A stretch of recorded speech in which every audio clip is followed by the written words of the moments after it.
ইন্ডিয়ার হাওড়া থেকে ভাস্কর বক্সি। আমি আমার মূল ঘটনায় আসি। তখন আমি হোটেল ম্যানেজমেন্টে পড়তে গিয়েছিলাম দুর্গাপুরে। কিছুদিন হোস্টেলে থেকে তারপর আমার এক বন্ধুর কথায় একটা বাড়ি পেয়ে যায় আসানসোলে। বলে রাখি, দুর্গাপুর থেকে ট্রেনে আসানসোল দূরত্ব 2 ঘন্টার। আমি রোজ এভাবে যাতায়াত করতাম। একদিন এমন এক ঘটনা ঘটল যে সেদিন নিজের জীবন নিয়ে যে আজকে আবারও লিখতে পারবো এটা কল্পনাও করিনি। দিনটা ছিল 27 মার্চ 1998। সেদিন আমি এক্সট্রা নোট নেওয়ার জন্য অনেকটা রাত করে ফেলি। সাধারণত আমার ক্লাস 5টায় শেষ হওয়ার পরে রানিং ট্রেন ধরে 8টার ভেতরে আমি আসানসোল পৌঁছে যাই। কিন্তু সেদিন আমার নোট আর কিছু কাজ থাকার দরুন আমার স্টেশনে পৌঁছাতে রাত 11:30 বেজে যায়। আকাশে ঘন কালো মেঘ, মাঝে মাঝে বিদ্যুতের ঝলক। হয়তো বৃষ্টি নামবে আর কিছুক্ষণের মধ্যে। স্টেশনের বাইরে দোকানে কিছু খাবার খেয়ে ঢুকে পড়লাম স্টেশনে। একটা এক্সপ্রেস ট্রেন আছে 12:20 নাগাদ। আমার সেটা ধরতে হবে। আসানসোলে পৌঁছাতে হবে। ঘড়িতে তখন রাত 12:10। আর কিছুক্ষণ অপেক্ষা।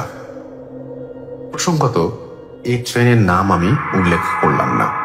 আজ ওই ট্রেনটা, ওই বগিটা ফাঁকা যায় আজও, এবং স্টেশনের চেয়ারগুলো কিছু কুলি মজুররা দখল করে থাকায় তারা চাদর মুড়ি দিয়ে দেখলাম যে দিব্যি ঘুমিয়ে আছে। অগত্যা আমি একটা রেলিংয়ে হেলান দিয়ে দাঁড়িয়ে থাকলাম। হঠাৎ প্রচন্ড বৃষ্টি শুরু হলো, তার সাথে বিদ্যুতের চমক আর কান ফাটানো শব্দ রাতের অন্ধকারকে আর ভয়ঙ্কর করে তুলল। আমি ছুটে গিয়ে একটা শেডের নিচে দাঁড়িয়ে গেলাম। ট্রেন এলো নির্ধারিত সময়। আমি ছুটে গিয়ে আমার সোজাসুজি একটা বগিতে উঠে পড়লাম। বগিতে উঠে দেখলাম একদম ফাঁকা। পুরো বগিটা ঘুরে দেখলাম কেউ নেই। ততক্ষণে ট্রেন আস্তে আস্তে স্টেশন ছাড়ছে। আমি অত কিছু না ভেবে দরজা বন্ধ করে একটা সিটে গিয়ে বসলাম। মনে মনে ভাবলাম, যাক, ফাঁকা আছে, ঠিক আছে, মাত্র তো 2 ঘন্টা। ব্যাগ থেকে একটা কপি বের করে চোখ বুলাচ্ছিলাম। বাইরে অসম্ভব বৃষ্টি আর বিদ্যুতের চমক। মাঝে মাঝে জানালার কাঁচ দিয়ে দেখছি ট্রেন যেন অসম্ভব গতিতে ছুটে চলেছে, যেন এই দুর্যোগের রাত তাড়া করছে ট্রেনের পেছন পেছন। আমি আবার মন দিলাম খাতার পাতায়। প্রায় 1 ঘন্টার কাছাকাছি হবে। হঠাৎ একটা দরজা, সেটার বাইরে ধাক্কানোর শব্দ কানে এলো। ট্রেন তো ছুটছে, কোথাও তো থামার কথা নয়। থামবে আসানসোলে, তাহলে কি? হয়তো বাইরে ঝড় বৃষ্টি বাড়ি খেয়েছে এই ভেবে আবার মন দিলাম খাতাতে। এবার আরো প্রচন্ড জোরে ধাক্কানোর শব্দ কানে এলো। একটা ভয় চেপে বসলো এবার আমার মনে। কি দরজায়? ভাবলাম, এ রাস্তায় চোর ডাকাতের উপদ্রব আছে। যদি তারা হয় তাহলে তো আমার কাছে কিছু পাবে না টাকা ছাড়া। তাও মাত্র কটা টাকা পেয়ে যদি মারধর করে, বেশি টাকা না থাকার কারণে। ভাবলাম, যা হয় হয়ে যাক, দরজা খুলব না। কিন্তু আবারও প্রচন্ড বাড়ি মারার শব্দ ভেসে এলো। এক বৃদ্ধা মহিলার কণ্ঠ হিন্দিতে বলে উঠল, কেউ আছো? দরজা খোলো, দরজা খোলো। এভাবে আমি আর বসে থাকতে পারলাম না।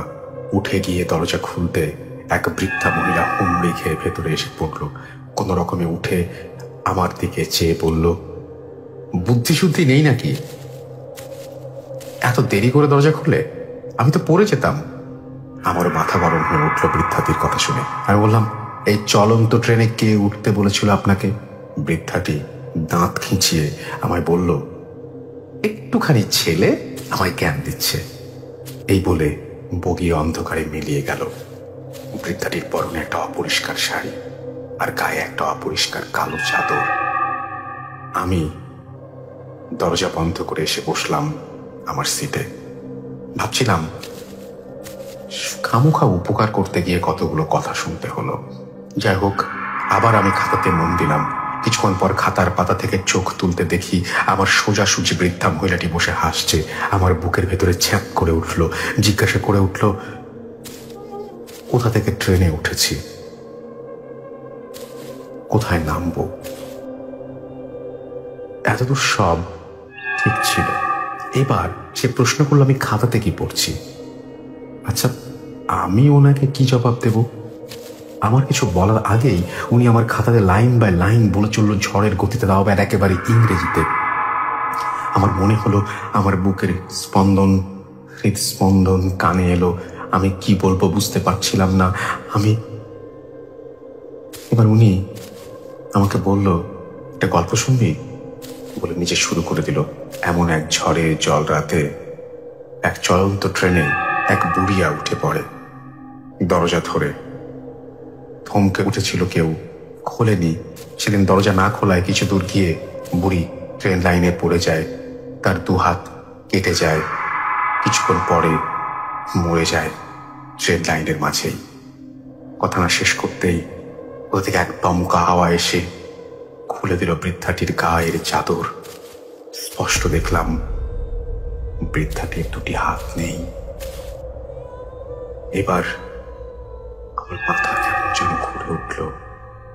অন্ধকারে এসব কি দেখছি? এবার বৃদ্ধাটি হীন কাঁপানো কণ্ঠে হেসে উঠল। চোখ খুলতে আমি এরপরে কি হয়েছে জানি না। চোখ খুলে দেখি আমি আসানসোল স্টেশন মাস্টারের রুমে 2-3 জন আরপিএফ এর সামনে দাঁড়িয়ে। স্টেশন মাস্টার এগিয়ে এসে বলল, কেন আমি ওই বগিতে উঠে পড়েছি। দরজার বাইরে বড় বড় করে লেখা আছে রেস্ট্রিক্টেড কম্পার্টমেন্ট। ট্রেনের ওই বগি খালি যায়, অর্থাৎ ওই বইটা খালি যায়, রিজার্ভেশনের জন্য দেওয়া হয় না, সেটা তিনি হয়তো বলতে চেয়েছেন। এবং তিনি বলছেন যে ওখানে যদি কেউ ভুল করে উঠে বসে তাহলে বাঁচে না। তুমি ওই ঝুলন্ত অবস্থায়, আধা শরীর তোমার ট্রেনের ভেতর, আধা শরীর তোমার বাইরে। অর্থাৎ ট্রেনের কোনো একটা জায়গায় হয়তো দরজার সামনে তার শরীর অর্ধেক ভেতরের অর্ধেক বাইরে ছিল, এরকম তিনি বুঝাতে চেয়েছেন। এবং তিনি বলেছেন যে খুব ভাগ্যের জোরে তিনি প্রাণে বেঁচে গেছেন। আমার একটা কোয়েশ্চেন আছে ভাস্কর বক্সী। সেই কোয়েশ্চেনটা হচ্ছে, ঘটনাটা খুবই ইন্টারেস্টিং এবং আমার কাছে খুবই ভালো লেগেছে। আমার কোয়েশ্চেনটা হচ্ছে যে এখানে লেখা আছে এই ট্রেনে এই বগি খালি যায়, রিজার্ভেশন করা হয়। আমি এই লাইনটা বুঝিনি, প্রথম কথা। দ্বিতীয় কথা যেটা, সেটা হচ্ছে এই বগিটা যদি খালি যায় তাহলে এই বগিটা কেন রাখা হয়েছে? আর এই বগিতে মানুষ উঠলে যদি মারাই যায় তাহলে এই বগিটা কেন সংযুক্ত আছে? এইটা যদি আপনি চাইলে কমেন্ট করতে পারবেন সেখানে। সুতরাং কমেন্ট করে আপনি জানিয়ে দেন। যদি আপনি এই ঘটনা শুনে থাকেন তাহলে আপনি কমেন্ট সেকশনে গিয়ে এটা জানিয়ে দেন। কমেন্ট পড়ছি এবং দেখতে পাচ্ছি যে আপনারা কমেন্ট করছেন। সো আমার মনে হয় যে এটা যদি আপনারা জানিয়ে দেন তাহলে খুব ভালো হয় আমার জন্য, যে কেন এই বগিটা সংযুক্ত ছিল। যেহেতু আপনি ওখানে আরএফপির সামনে দাঁড়িয়ে আপনি স্টেশন মাস্টারের সামনে কথা বলছিলেন, সো আমার মনে হয় যে আপনি এটা জানাতে পারবেন। আপনাদের সবাইকে অনেক ধন্যবাদ আমাদের সঙ্গে থাকার জন্য এবং এই ঘটনাটা শোনার জন্য। ঘটনাটা খুবই চমৎকার ছিল, শুধু আমার এই কোয়েশ্চেনটা এসছে মাথায়, তাই জিজ্ঞেস করলাম। তার জন্য ঘটনাটা কোনোভাবেই আমি খারাপ বলতে পারবো না। সো আমি বিশ্বাস করি আপনাদের অনেক ভালো লেগেছে। Spirit, be here with me.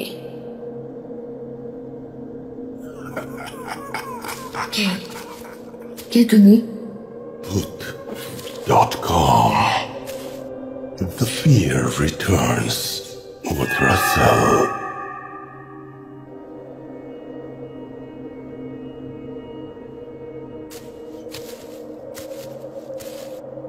Welcome back. আমি রাসেল আছি সাথে, আর শুনছেন ভূত.com। এখন যে ঘটনাটা আমি শেয়ার করবো, it's a beautiful story, it's a very beautiful story. And আমরা এই ঘটনাটা পেয়েছি আমেরিকা থেকে, ভার্জিনিয়া থেকে আসছে এই ঘটনাটি, এবং ঘটনাটি খুবই চমৎকার। এই ঘটনাটি আমি ভিজুয়ালাইজ করতে পেরেছিলাম এবং খুব ছোট্ট একটা ঘটনা, কিন্তু যেভাবে উনি এক্সপ্লেন করেছেন সেটা খুবই চমৎকার। Stay tune.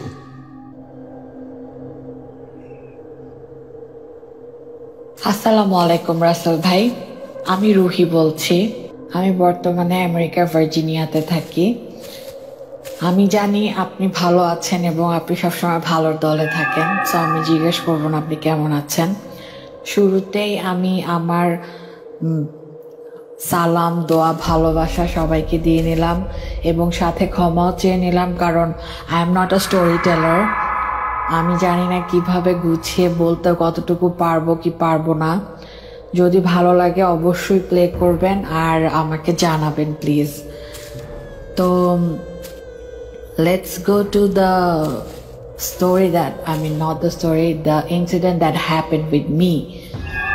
তো আজকে থেকে 5.5 বছর আগে আমি আমেরিকায় আসি। তখন আমার বয়স 21 প্লাস।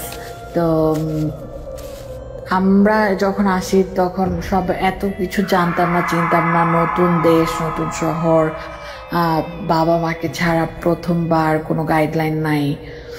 তারপর সবকিছু নিজের করতে হচ্ছে। তো যাই হোক, তো আরো কিছু বাঙালি লাইক আমার হাজব্যান্ডের মতন আরো একটা হাজব্যান্ড ওয়াইফ আর 2-3টা ব্যাচেলার ছেলে। তো অ্যাকচুয়ালি আমার এটা বলার মানে এরা সবাই ফ্রেন্ড হিসাবেই গণ্য করা হয়েছে, ফ্রেন্ডই।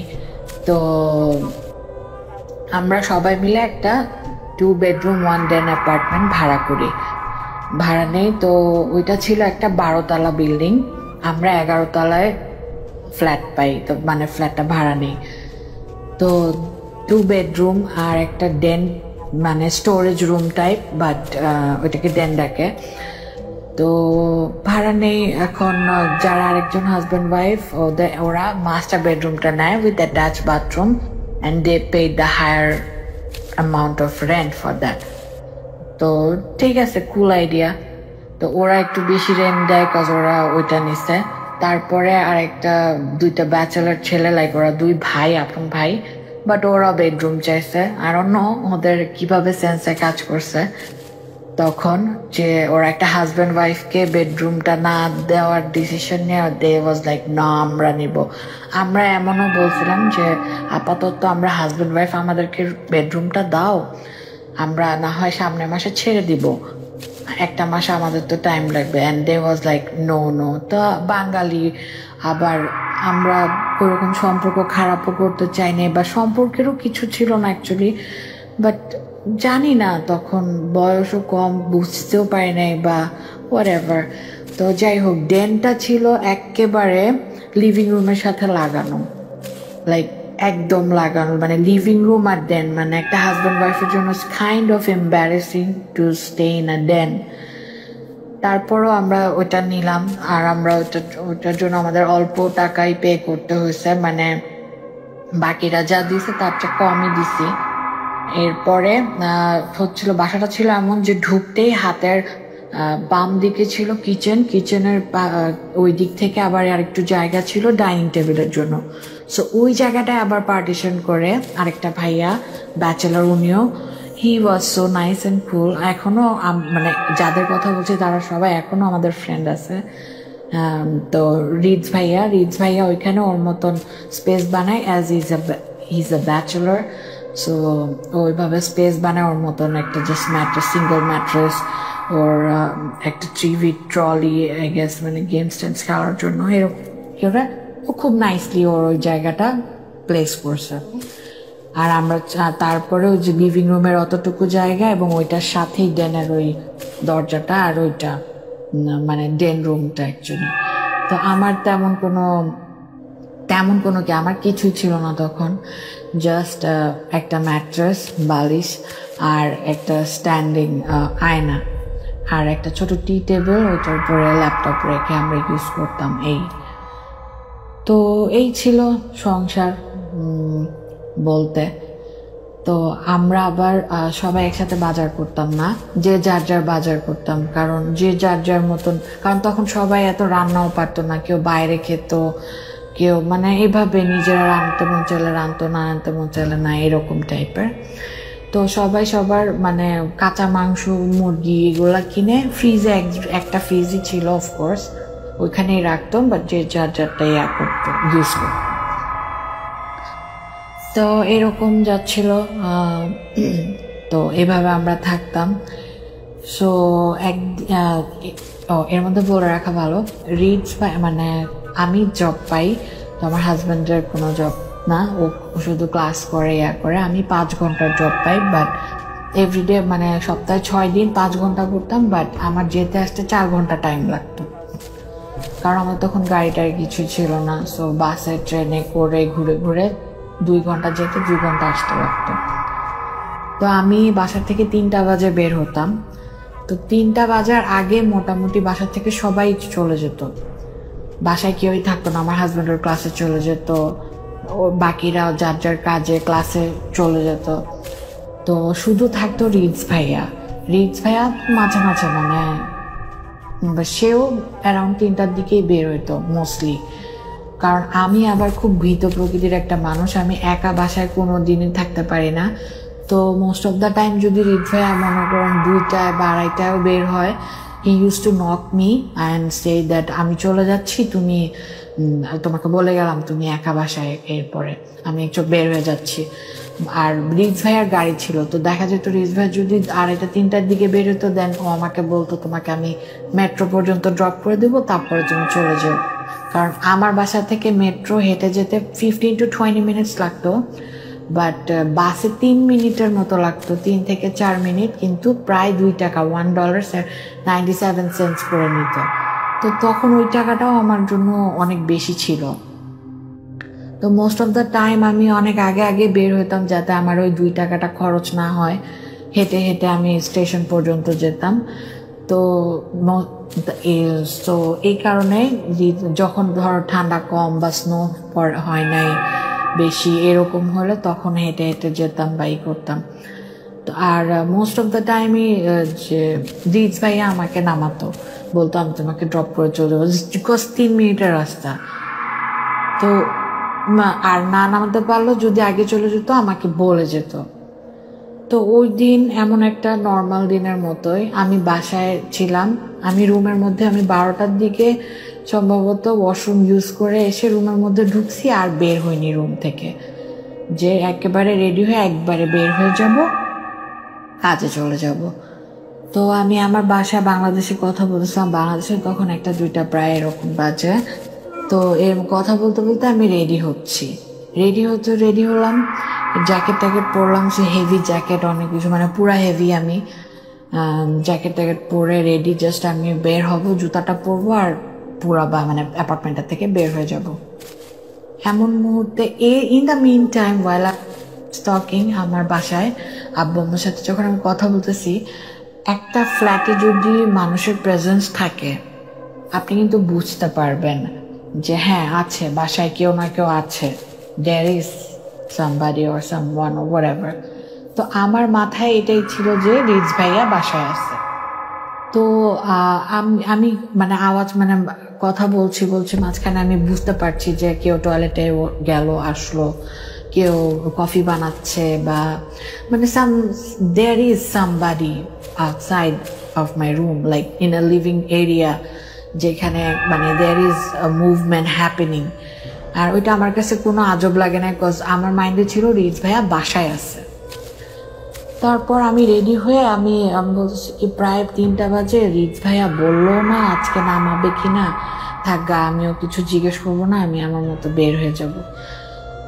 তো আমি এটা মানে মনে মনে ভাবতে ভাবতে আমার ফোনটা হঠাৎ ব্ল্যাঙ্ক আউট হয়ে গেল, লাইন টাইন কেটে গেল, কোনো ইন্টারনেট লাইন নাই, কিচ্ছু নাই, মানে কিচ্ছুই নাই, কিচ্ছু করা যাচ্ছে না। আমার ফোন হ্যাং, এমন অবস্থা, বন্ধ হচ্ছে না, মানে দেখতেছি যে লাইট জ্বলতেছে, 2:55 বাজতেছে, দেখতেছি সবই। তারপরে আমি বললাম যে হয়তো ফোনে কোনো প্রবলেম হয়েছে, ওকে আমি বের হয়ে যাই, তাহলে নাহলে বাসটা পাবো, আজকে আবার একটু ঠান্ডা বেশি, তো বাসে করে যাব, হাঁটতেও ইচ্ছা করতেছে না, আর মোরওভার লেট হয়ে গেছে, কারণ 15-20 মিনিট যদি আমি হাঁটি তাহলে আমি আবার ওইদিকে ট্রেন মিস করে ফেলবো। তো আমার ট্রেন থাকতো 3:10-এর দিকে, আর ইটস অলরেডি 2:55। তো আমি ভাবলাম যে না ঠিক আছে, আমি আজকে তাহলে বাস দিয়ে চলে যাব। তো রাসেল ভাই আমি যেই দরজাটা খুলছি, সাথে সাথে পুরা flat just like pin drop silent হয়ে গেছে। কিচ্ছু নাই, মানে আমি সাথে সাথে ফ্রিজ হয়ে গেছি। অ্যান্ড আমি পুরা বুঝতেছি যে এই বাসাটার মধ্যে কেউ নাই, অ্যান্ড অ্যাকচুয়ালি বাসাটার মধ্যে কেউ নাই। বাট আমি কিন্তু এতক্ষণ একটা মানুষের মুভমেন্ট, পুরা প্রেজেন্স বুঝতে পারছি যে someone is using the washroom, someone is turning on the light of kitchen, someone is making some coffee or something, এরকম মানে হাঁটাহাঁটি। আর ফ্লোরটা ছিল কার্পেট ফ্লোর, সো হাঁটাহাঁটিতে যে একটা ঘষার মতন একটা শব্দ, আমি ওই ঘষার মতন শব্দটাও পেয়েছি। But all of a sudden, in a second, everything is just vanished, gone. Seriously, I was in super shock. আল্লাহর রহমতে আমার হাতে আমার ফোন, আমার ইয়ারফোন আর আমার ব্যাগটা ছিল, বিকজ আমি অলরেডি জ্যাকেট ট্যাকেট পরে অনেক হেভি। অ্যান্ড দেন আমি সাথে সাথে ফ্রিজ হয়ে গেছি, আমার পা থেকে মাথা পর্যন্ত রক্তের ঢেউ খেলে গেল। আমি ফ্রিজ হয়ে গেলাম অ্যান্ড আমি ঘামা শুরু করলাম।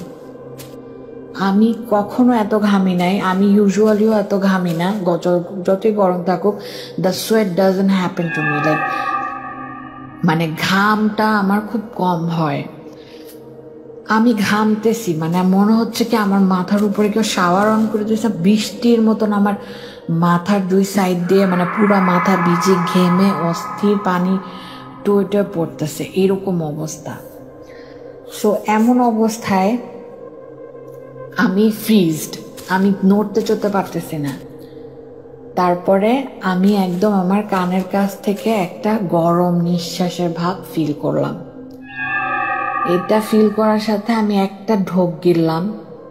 আমি বললাম মনে মনে, ইয়া আল্লাহ। এরপরে আমি মিথ্যা কথা বলবো না, আমার মুখ দিয়ে কোনো সূরা আসতেছে না, কিচ্ছু আসছে, আমি আল্লাহ পর্যন্ত বলতে পারতেছি না, জাস্ট ওই একবার আমি বলছি ইয়া আল্লাহ। তারপরে আমার পায়ের কাছেই আমার বুটসগুলো ছিল, সো আমার বুটসটা তো আমার পরতে হবে, না পড়তে আমি বের হতে পারতেছি না। তো আমি আমার নিজেকে কাম করার চেষ্টা করতেছিলাম, করতে অ্যাজ ইন আমি যে প্রেজেন্সটা ছিল ওইটাকে আমি পাত্তা দিতেছি না, এরকম আমি একটা মানে ভাব আমার। তারপরে আমি বুটটা নিলাম, নিয়ে আমি ওখানে আমাদের দরজার কাছে থেকে মেইন ডোরের কাছে একটা লাভ সিট সোফা টাইপ ছিল ব্ল্যাক কালারের, তো আমি ওইটাতে বসলাম। বসে কারণ আমার বুটসগুলো তো আমার টাইট করে পরতে হবে, বিকজ নাইলে আমি যাব কি করে। আর এমন না যে আমি জাস্ট অ্যাপার্টমেন্ট থেকে বের হলেই হয়ে গেল, আমার প্রায় 10 to 15 seconds লাগবে টু রিচ দ্য এলিভেটর। তো আমি লিফট পর্যন্ত যেতে আমার 15 seconds ওয়াক করতে হবে। ইট ওয়াজ দ্যাট লং করিডোর। তো আমি চিন্তা করলাম যে পাগলামি না করে নিজেকে যতটুকু ঠান্ডা রাখা যায়, তো আমি বসে আমি বুটসগুলো পরলাম। আমি যখন বসলাম আমি ক্লিয়ারলি দেখতে এবং আর চোখে দেখলাম এবং আমি ফিল করতে পারলাম যে someone just sat beside me, কেউ একজন বসলো, এবং ওটা লেদারের সোফা ছিল। সো লেদার সোফা প্রেশার পড়লে ওখানে একটা ভাঁজ পড়বে, and I could clearly see that. আমি দেখলাম ওইটা, দেখার পরও আমি নর্মালি একটু নিজেই মানে আমার কোনো কথা কোনো কিছু মুখ দিয়ে বের হচ্ছে না, না আমি কিছু বলতে করতে পারছি। আমি কোনো রকম আমার বুটসগুলো পরলাম, পরে আমি উঠে দাঁড়ালাম। দাঁড়িয়েও আমি 5 সেকেন্ডের মতন দাঁড়িয়েছিলাম। তো 6-7 কদম পরেই মেইন ডোরটা। এখন আমি চিন্তা করতেছিলাম যে আমি যদি গিয়ে লকটা ঘুরাই আর যদি না খুলে, দেন আমার রিয়াকশনটা কি হবে। কারণ এতক্ষণ আমি নিজেকে বুঝ দিচ্ছিলাম যে আমি জুতাটা পরে আমি বের হয়ে যাব। তো যখন আমি দরজার কাছে যাচ্ছি ততই আরও ফিলিংস হচ্ছে যে দরজাটা খুলবে না। তো আমি দরজাটায় হাত রেখে বিসমিল্লাহ বলে ঘোরালাম, আল্লাহর অশেষ রহমতে দরজাটা খুলে গেল। তো দরজাটা খোলার সাথে সাথে আমি খুবই নাইসলি দরজা থেকে বের হলাম, কোনো দৌড় দিই নাই, কিচ্ছু না, জাস্ট বের হয়ে গেলাম। লকটা ঘোরায় বের হয়ে গেলাম যাতে অটো লক হয়ে যায় দরজাটা। বের হয়ে এবার আমি খুবই কামলি হাঁটতে হাঁটতে লিফট পর্যন্ত গেলাম। তো 12তলা বিল্ডিং, আমি যেটা আগেও বললাম 12তলা বিল্ডিংয়ে আমরা 11তলায়। সো অফকোর্স যদি নিচের থেকে উপরে আসে বা উপর থেকে নিচে আসে, মানে খুবই কম চান্সেস যে এই মুহূর্তে আমি কাউকে পাবো on the lift, cause it was 3 o'clock, 3টা বাজে। তো আমি এই মুহূর্তে যে লিফটে কাউকে এক্সপেক্ট করবো এটা একটা বোকামি হবে। অ্যান্ড অ্যাজ আই এক্সপেক্টেড লিফটে কেউ ছিল না। তা আমার লিফটে ঢুকতে হলো একাই, কারণ আমি কার জন্য কোথায় ওয়েট করব। তো আমি একাই লিফটে ঢুকলাম। লিফটের ডোরটা সিলভার কালারের ছিল। সো অফকোর্স যখন ডোরটা ক্লোজ হবে I will see my shadow on the door, and I saw that, and I saw another shadow next standing on me. আর আমার আর কিছু বলার ছিল না। আমি তারপরেও খুব কামলি আমার ফোনটা ইউজ করার চেষ্টা করছি, অ্যাজ ইন আমি কোনো কনসেন্ট্রেশন, আমার কিছুই মানে যাচ্ছে আসছে না। কারণ আমি শুনেছি যে যদি তুমি এটাকে মানে এটাতে কনসেন্ট্রেট না দাও বা পাত্তা না দাও, they can not harm you until unless you give them the permission. So আমি ওইটাই আমার মনের মধ্যে ছিল, কারণ আমি অলওয়েজ ভূত এফএম শুনি। ওগুলো শুনে শুনেও আমার অনেকটা সাহস বাড়ছে, আমি বলতে পারি যে। তো আমি পাত্তা দিই নাই। অ্যান্ড দেন আল্লাহর রহমতে 8th ফ্লোরে লিফটটা থামলো, আর একটা বাচ্চা আর মা তারা ঢুকলো। Then everything was normal. আমার শরীর হঠাৎ করে খুবই রিল্যাক্সড হয়ে গেল। I was feeling like okay, I can breathe now. এইরকম একটা ফিলিংস। মানে যখনই লিফটটা 8তলায় থামলো, ফার্স্টে আমি ভয় পাইছি যে 8তলায় কেন থামলো, মানে কেউ যদি না ঢুকে, এটা যদি এমনি খুলে, মানে লিফটটা খোলার পরে আমি যদি অপোজিটে কোথাও কাউকে কিছু না দেখতে পাই বা কেউ না থাকে, হোয়াট উইল আই ডু? তারপরে আল্লাহর রহমতে একটা বাচ্চা আর মা ঢুকলো। তারপর যেই ওনারা ঢুকলো লিফটে, আই ওয়াজ লাইক এরকম 2টা নিঃশ্বাস, like okay I can breathe now, I am alive, আমি বেঁচে আছি, আমি মরে যাই নাই, এরকম একটা ফিলিং। তারপরে আমি এগুলো সব কিছু মাথা থেকে ঝেড়ে দিয়ে কাজে গেলাম, আসলাম। আস্তে আস্তে আমার রাত 12টা বাজলো। অ্যান্ড দেন আমি রিজ ভাইয়াকে বললাম, ভাইয়া তুমি আমাকে বলে যাওনি কেন, তুমি যে চলে গেছো? বলে কি, তখন রিজ ভাই আমাকে বলতেছে আমি তো আজকে 1টা বাজে বাসার থেকে বের হয়ে গেছি, তখন তুমি তোমার রুমে ছিলা, আমি জানি না তুমি ঘুমাচ্ছিলা না কি করছিলা, যে আমি তোমাকে নক করে ডিস্টার্ব করব। আর যদি এত আর্লি তোমাকে বলতাম, তুমি হয়তো বা বাইরে চলে যেতা বা বাইরে ব্যালকনিতে বা বাইরে রাস্তায় কোথাও বসে থাকতা। এই জন্য ভাবলাম যে বলার দরকার নেই, তুমি যখন বের হবা তখন তো দেখবাই যে কেউ নাই, এই জন্য আমি তোমাকে বলি নাই, আমি চলে গেছি, আর আমি একটু তাড়াহুড়ায় ছিলাম। তারপরে আমি সবাইকে আমার এই ঘটনাটা বললাম যে আচ্ছা আমার সাথে এরকম এরকম হয়েছে। অ্যান্ড দেন 2 দিন পরে আমাদের বাসায় পুলিশ আসে একটা ছেলের ছবি দেখায় বলে একে চিনো কিনা কিনা। তো আমরা বললাম যে না, আমরা তো এই বাসায় উঠছি 1-1.5 সপ্তাহ হয়েছে, এর বেশি হয় নাই, তো আমরা জানি না, আমরা নতুন লিজ হোল্ডার্স হ্যান ত্যান। বলে কি, পরে আমরা জিজ্ঞেস করলাম যে কেন, কি হয়েছে? কি বলতেছে যে মানে এই ছেলেটা এই বিল্ডিং এর ব্যালকনি থেকে লাস্ট মান্থে সুসাইড করছে, 11তলা থেকে লাফ দিয়ে মানে সুসাইড করছে। এটা শোনার পরে তো আমি I was like oh my god, I can not stay in this house no more. তারপরে আমি আমার husband as soon as possible আমরা ছেড়ে দিই বাসাটা, 1 মাসের মধ্যেই, প্রায় 1-2 মাসের মধ্যেই ছেড়ে দিই। আরও অনেক রিজনস ছিল যদিও, বাট মেন্টালি ওখানে ভালো ছিলাম না আমরা। We suffered a lot over there. তারপরে আরও অনেক ধরনের মানে কথাবার্তাও মানে শুনতে হয়েছে আমার, যেগুলো আমি কখনো এক্সপেক্টও করি না actually. Like I don't know ওইটা কতটুকু সত্যি বা এটার সাথে রিলেটেড। লাইক আরেকজন যে হাজব্যান্ড ওয়াইফ ওরা ছিল, ওরা বলতো যে ওদের কাঁচা গরুর মাংস, মুরগির মাংস নাই, গায়েব হয়ে গেছে। মানে এই ধরনের টিপিক্যাল কথাবার্তা। তারপর আই ডোন্ট নো ওইটা এটার সাথে রিলেটেড কিনা বা কিছু। তারপরে বাট একটা জিনিস, আরেক দিন এরকম হয়েছে যে আমরা যে যার যার রুমে আছি, কেউ কিচেনে নাই, and we all hard that someone or something, I don't know, আমাদের একটা কিচেনে একটা মগ রাখা ছিল, সিঙ্কের উপর থেকে মগটা কেউ ড্র্যাগ করে নিচে ফেলছে। একদম যে ড্র্যাগ করলে একটা গর আওয়াজ হয় ওরকম, মানে একটা কাচের মগ যদি একটা টাইলসের উপর থেকে টেনে ফেলানো হয়, ঠিক ওই সাউন্ডটা হয়ে মগটা নিচে পড়ে মাঝখানে, তো এমন না যে কর্নারে পড়ে ভাঙছে বা কিছু, সিঙ্কটা এত দূরে আর মগটা আমরা যখন যাই দেখি মাঝখানে ভেঙে পড়ে আছে। তো এটা ছিল, এটাও মানে এটা আমাদের সবার প্রেজেন্সে হয়েছে। তো আফটার দ্যাট আমরা ওই বিল্ডিংয়েরই 10 তলায় চলে যাই। 10 তলায় আমাদের আরও কিছু ফ্রেন্ডরা, ওরা আবার একটা অ্যাপার্টমেন্ট নেয়। তো তখন ওরা আমাদেরকে বলে যে তোমরা এটা নিয়ে তোমরা আসলে আমাদের সাথে জয়েন করতে পারো। তো আমরা এমনিও ডেনের মধ্যে ছিলাম, তো we wasn't liking that so much. সব কিছু মিলায় then we decided to move out, and then আমরা 1-1.5 মাসের মধ্যে মুভ আউট করি। অ্যান্ড আফটার দ্যাট আমাদের life started going so peacefully. মানে তারপরে সব কিছুই মানে ঠিক হতে থাকে, মানে লাইফেও একটা কেমন জানি চেঞ্জেস চলে আসছিল, মেজাজ খিটখিট থাকতো, মানে কোঅপারেট করতেছিলাম না আমরা দুইজনের সাথে। But right after we change that house, we change that apartment actually, and it all became sorted out. আমি জানি না ভাইয়া এটা কতটুকু ভালো লাগবে আপনাদের কাছে।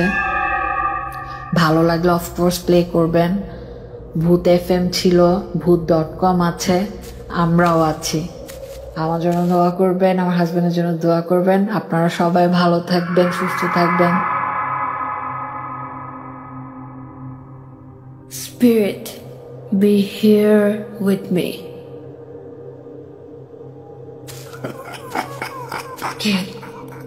কে তুমি? .com. The fear returns with Russell.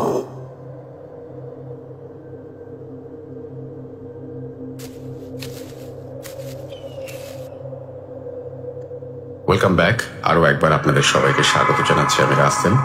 শুনছেন ভূত.com, এবং একটার পর একটা দারুণ দারুণ ঘটনা আপনাদের জন্য পড়ে শোনাচ্ছি আমি, কখনো কখনো আমাদের লিসেনাররা শোনাচ্ছেন।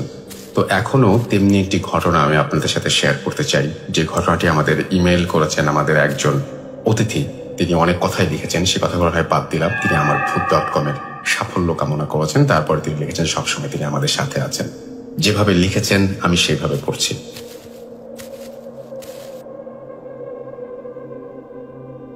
রাসেল ভাই সালাম নেবেন।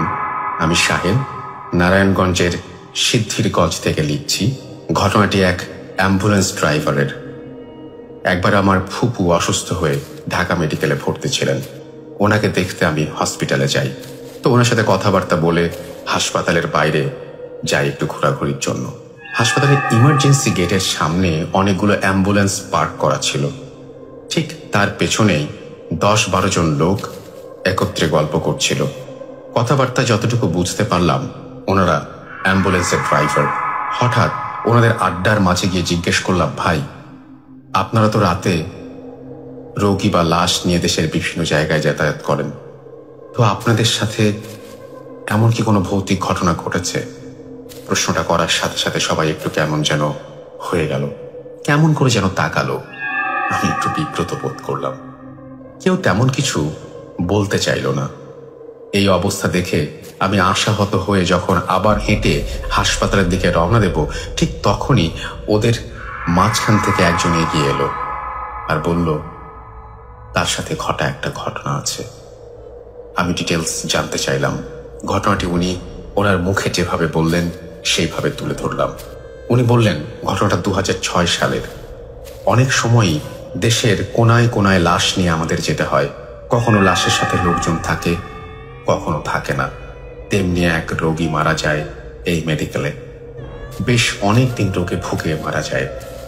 তো হাসপাতালের লাশ সাধারণত গোসল করানো থাকে না, যে লোক মারা গেছে তার সাথে কোনো আত্মীয় স্বজন ছিল না। ঢাকা থেকে তার দূর সম্পর্কের এক আত্মীয় হাসপাতাল থেকে লাশ বের করে আমার অ্যাম্বুলেন্স ঠিক করে ভাড়া করে দিয়ে চলে যেতে বলে। আমি আশ্চর্য হইনি, কারণ এমন হরহামেশাই হয়ে থাকে। আমি আমার সাথে এক পিচ্চি হেল্পার, পেছনে লাশের বাড়ি জামালপুর জেলার কোনো এক জায়গায়। হাসপাতালের ফর্মালিটি শেষ করতে করতে রাত 8টার বেশি বেজে যায়। রাত 9টার দিকে আমি গাড়ি নিয়ে রওনা দেই। ঢাকা থেকে ময়মনসিংহ যেতে রাত 2টা বেজে যায়। পুরো রাস্তা ভালোই গেলাম, কোনো সমস্যা হয় নাই। সমস্যা শুরু হয় ময়মনসিংহ থেকে জামালপুর যেতে। যারা ওই রাস্তায় গিয়েছেন তারা জানেন যে ময়মনসিংহ থেকে জামালপুরের রাস্তাটা অনেকটাই সরু, ঢাকা ময়মনসিংহ হাইওয়ের মতো প্রশস্ত না, এবং তুলনামূলক অনেক নির্জন। আশেপাশের বাড়িঘর অনেক কম, দুপাশে পতিত জমি এবং ধান ক্ষেত বেশি। সময় রাত 2:30। আমি ময়মনসিংহ থেকে জামালপুরের দিকে 10-12 কিলোমিটার এগিয়েছি। হঠাৎ গাড়ির হেডলাইটের আলোয় দেখি বেশ দূরে এক বৃদ্ধ লোক হাতে কিছু একটা নিয়ে দাঁড়িয়ে আছে। তার চুল দাঁড়ি সব ধপধপে সাদা এবং সাদা পাঞ্জাবি পাজামা পরা। তো আমি ভাবলাম হয়তো আশেপাশে কোনো বাড়ির হবে, রাতে হয়তো টয়লেটে যাচ্ছে এমন কিছু। কিন্তু ডানে বামে তাকিয়ে কোনো বাড়ি ঘর দেখতে পেলাম না। যতদূর চোখ যায় শুধু খাল আর ধান ক্ষেত। ভাবতে ভাবতে গাড়ি তার বেশ কাছাকাছি চলে আসলো। আমি হর্ন দিচ্ছি, সাথে হেডলাইটের ডিপার দিচ্ছি, কিন্তু বৃদ্ধ সরছেন না। সে এমনভাবে রাস্তার মাঝখানে দাঁড়িয়ে আছেন, গাড়ি তার দিকে, তার ডান দিকে যায় তবে তিনি রাস্তার খাদে পড়বে, আবার যদি বাম দিকে যায় তাহলে ধান খেতে পড়বে। একদম মাঝে দাঁড়িয়ে আছেন বৃদ্ধ। আমি তার থেকে 100 ফিট দূরে দাঁড়িয়ে গাড়ি থামিয়ে দিলাম। দেখি তার হাতে বদনা জাতীয় কিছু একটা, আর আমার দিকে ভয়ানক দৃষ্টিতে তাকিয়ে আছে। এই দৃশ্য দেখে মনের ভেতরটা হু হু করে উঠল। কি করা উচিত ওই সময় বুঝতে পারলাম না। আমার পিচ্চি হেল্পারটা ঘুমিয়েছিল, আমি তাকে ডেকে তুললাম। সে ঘুম থেকে উঠে চোখ কচলে সামনে তাকালো। আমি বললাম, আমি যা দেখছি তুই কি তা দেখছিস? সে বলল, জি ওস্তাদ। বুড়ো লোক এত রাতে এখানে কি করে? আমি বুঝলাম বিপদে তো পড়ে গেছি। গাড়ির হর্ন, লাইট, ডিপার কোনো কিছুই কাজ করছে না। লোকটা এক দৃষ্টিতে তাকিয়ে আছে আমার দিকে। কি ভয়ানক সে দৃষ্টি! দুর্ভাগ্য ওই সময় রাস্তায় কোনো গাড়ি ছিল না। আমি দোয়া যা জানি পড়তে শুরু করলাম। এভাবে 5-6 মিনিট হঠাৎ দেখি লোকটা রাস্তা থেকে নেমে গেল ধান ক্ষেতের দিকে। নামতে নামতে 2 সেকেন্ডের মধ্যে উঠাও। গাড়ির হেডলাইট সাধারণত 180 ডিগ্রি আলো দেয়, এর মধ্যে যা কিছু হয় মোটামুটি সব দেখা যায়। কিন্তু রাস্তা থেকে নামতে নামতে লোকটা মিলিয়ে গেল, আর দেখলাম না লোকটাকে। আচ্ছা, হেডলাইট তার মানে কাজ করছিল। সামনে কোনো বড় গাছ, বাড়ি কিছু নেই। লোকটা হারিয়ে লুকাবে কোথায়? উন্মুক্ত খোলা প্রান্তর, কিন্তু আর দেখলাম না লোকটাকে। গাড়ি টান দিলাম 90-95-এ। এভাবে প্রায় 30 কিলোমিটার যাওয়ার পর আবার রাস্তার মাঝে ওই বৃদ্ধকেই ঠিক একইভাবে দাঁড়িয়ে থাকতে দেখি। এবার সত্যি ভয় পেয়ে গেলাম। 90 কিলোমিটার গতি এই বুড়োর এত দূরে আসা গাড়ির সাথে তাল মিলিয়ে অসম্ভব। তাহলে আজকে নিশ্চয়ই কপালে খারাপই আছে ভেবে এবার তার থেকে অনেক দূরে গাড়ি থামিয়ে দোয়া পড়তে লাগলাম। এভাবে প্রায় 10 মিনিট পার হলো। আশ্চর্য ব্যাপার, পেছন থেকে কোনো গাড়ি আসে না, সামনে কোথাও কেউ আসে না। ভাবতে ভাবতে আমি আর হেল্পার দুজনেই ঘামতে থাকি, আর হর্ন ও ডিপার দেয়া চালিয়ে যেতে থাকি। এখন যদি ওপরে গাড়ি উঠিয়ে দেই তাহলে নির্ঘাত গাড়ি দুর্ঘটনায় পড়বে, তাই চুপ করে বসে থাকি। হঠাৎ সামনে দূর থেকে একটা লাইট চোখে আসে, অর্থাৎ কোনো গাড়ি আসছে। আমি হঠাৎ আগের মতো বুড়ো লোকটাকে রাস্তা থেকে নামতে নামতে অদৃশ্য হয়ে যেতে দেখি।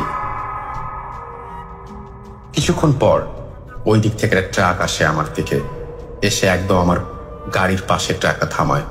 আমি কিছু বলার আগে ড্রাইভার বলে ওঠে, কি ভাই, কোনো বুড়া লোক রাস্তার মাঝখানে দাঁড়িয়ে রাস্তা আটকে দিয়েছিল? আমি তার কথা শুনে একদম থা হয়ে যাই। বলি, আপনি বুঝলেন কি করে? ড্রাইভার বলে, আমি এই রোডে নিয়মিত চলি, আমি জানি লাশের গাড়ি দেখলে এই জিনিসটা মাঝে মাঝেই গাড়ি আটকায় রাখে, সময় নষ্ট করে কিন্তু কোনো ক্ষতি করে না। কিন্তু এর উপরে গাড়ি উঠিয়ে দিতে গেলেই গাড়ি অ্যাক্সিডেন্ট করে। ভাগ্য ভালো আপনার কোনো ক্ষতি হয় না, তাড়াতাড়ি চলে যান বলে ট্রাক ড্রাইভার রওনা দেয়। আমিও গাড়ি নিয়ে সামনে আগাই, ঠিক মতো পৌঁছাই। লাশ দিয়ে গাড়ি ধুয়ে সকালবেলা আবার রওনা দেই। আসতে সময় কোনো সমস্যা হয়নি। এই ছিল ঘটনা, নিজের সাথে ঘটা একটি ঘটনা। আপনার জন্য লিখব করে 10 বছর পার করলাম, আজ না লিখে পারলাম না। আমিও যেখানে যাই ভৌতিক ঘটনা কালেক্ট করি। আশা করি আপনার জন্য ভবিষ্যতে আবার ঘটনা পাঠানোর চেষ্টা করব। সাহেব, আপনাকে অনেক ধন্যবাদ আপনার ঘটনার জন্য, এবং আশা করছি নেক্সট টাইম আপনি আরো ঘটনা আমাদের পাঠাবেন এবং সবসময় আমাদের সাথে কানেক্টেড থাকবেন। It's a beautiful story. Thank you very much আমাদের সাথে থাকার জন্য এবং ঘটনাটা শেয়ার করার জন্য।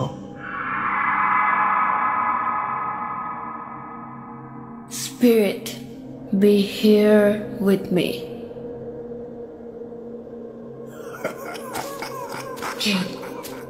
কে তুমি? Geek.com. The fear returns with Russell.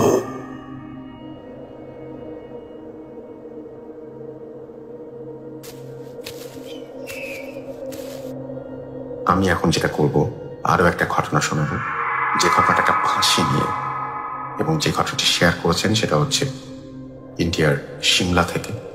গত সপ্তাহেও তিনি ঘটনা শেয়ার করেছিলেন, এই সপ্তাহেও করেছেন। Thank you very much. আপনারা রেগুলার হলে তো কোনো কথাই নেই। বলে যাচ্ছি আমাদের পরবর্তী ঘটনা। আসসালামু আলাইকুম রাসেল ভাইয়া, আমি রাফায়েত জাহান রাফি বলতেছিলাম ভারতের সিমলা থেকে। আজকে আমার এই ঘটনাটা আমার বাসা রংপুরেরই কোনো একটা জায়গার ঘটনা।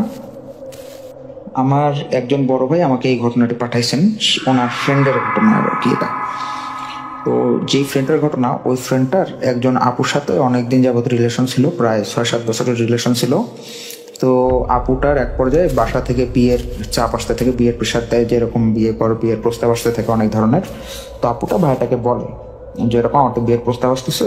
তো ভাইটা করে কি, তাকে অনেক ধরনের আশ্বাস দেয়, আমরা পালিয়ে বিয়ে করবো, এরকম তুমি টেনশন নিও না। তো এরকম করতে করতে আপুটার গায়ে হলুদের ডেট চলে আসে, ফ্যামিলি থেকে বিয়ে দিবে, গায়ে হলুদের ডেট চলে আসে। এই সময় ওই ভাইটা করে কি, নাম্বার বন্ধ করে রাখে, আর হচ্ছে এনার এই ফ্রেন্ডকে, যে ফ্রেন্ডের ঘটনা বলছে আমাকে, এই ফ্রেন্ডকে দিয়ে ওই আপুটাকে ফোন দিয়ে বলায় যে এরকম যে ও তোমাকে বিয়ে করবে না, ওর ফ্যামিলি তোমাকে মেনে নিবে না, তো এর কারণে এটাই বেটার হয় যে তুমি তোমার ফ্যামিলির পছন্দই বিয়ে করো, ওকে তুমি ভুলে যাও। তো আপুটা ওই সময় থ্রেট দেয় কি, যে আপনি আপনার ফ্রেন্ডকে বলবেন যে ও কোনোদিনও ভালো থাকতে পারবে না, আমাকে এইভাবে ধোকা দিছে, আমি ওকে কোনোদিনও ভালো থাকতে দিব না, আমাকে ও চিট করছে, ওর সারাটা জীবন আমি নষ্ট করে দিব, আমি ওকে মানে তিলে তিলে শেষ করে দিব, ওকে আপনি এটা বলে দিবেন। তো এই ভাইটা বলে দেয়। তো উনি করে কি লাইটলি নেয় বিষয়টা।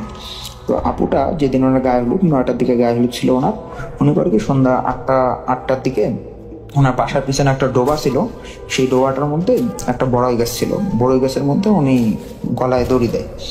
আর উনি ফাঁসি দেওয়ার আগে করে কি, অনেকগুলো বাসার মধ্যে যতগুলো ট্যাবলেট ছিল এই ট্যাবলেটগুলো উনি খেয়ে নেয়, যাতে মানে ওনাকে কেউ বাঁচাইতে না পারে আর কি, উনি মরবেই এরকম। তো উনি ফাঁসি দেয়। তো যথারীতি গায়ে হলুদের সময় বাসার সবাই আসে, ওনাকে খুঁজতে থাকে। তো রুমের মধ্যে ওনাকে পায় না, যে দেখে রুমের মধ্যে নয়, আশেপাশে খোঁজাখুঁজি করে, ফ্রেন্ডদেরকে কল দেয়, তো পায় না কোথাও। তো প্রোগ্রামটা নষ্ট হয়। তো পরের দিন সকালবেলা একজন মুরব্বী ফজর নামাজ পড়ে আসতেছে, আসার সময় দেখে এরকম তার লাশটা এরকম ঝুলে আসে, বড়ই গাছের মধ্যে এরকম লাশটা ঝুলে আসে।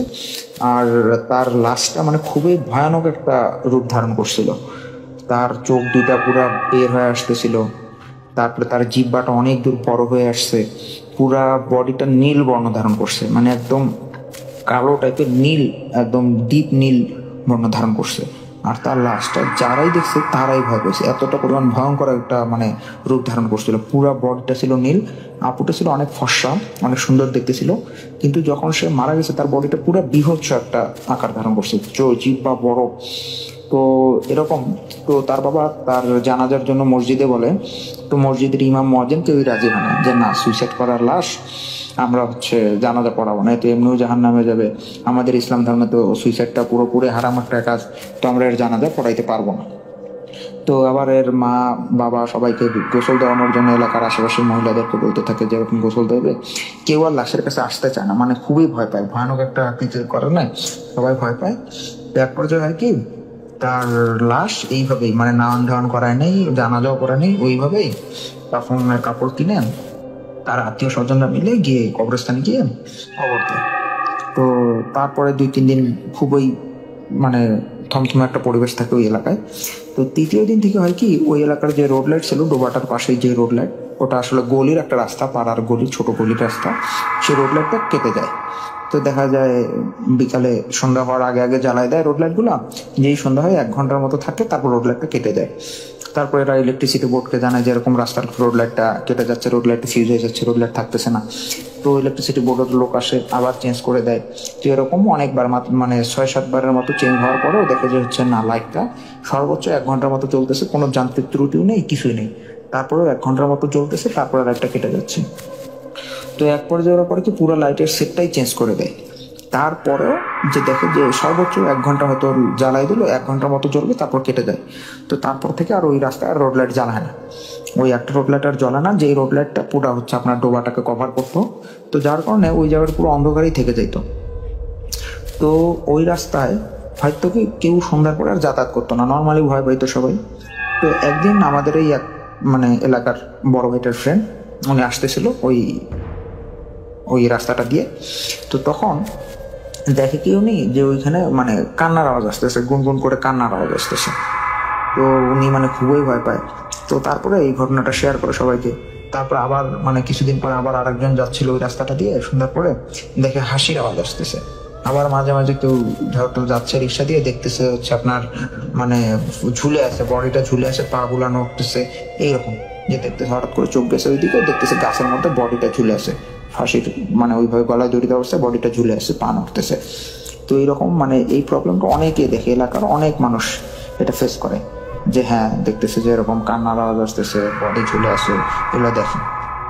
তো আপুটা যেই বাসাটায় থাকতো, যেই রুমটা ওনার থাকতো, ওনার বাবা মা দেখতো কি প্রত্যেক দিন ওনার হচ্ছে রাতের বেলা সবাই ঘুমানোর পরে ওই আপুটার রুম থেকে গুনগুন গুনগুন করে কান্নার আওয়াজ আসতেছে, কখনো হাসির আওয়াজ আসতেছে।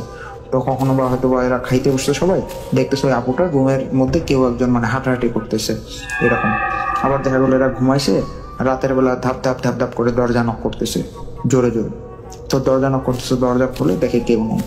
আবার দেখে রাতের বেলা দরজা নক, আবার দেখে দরজা খুলে কেউ নেই।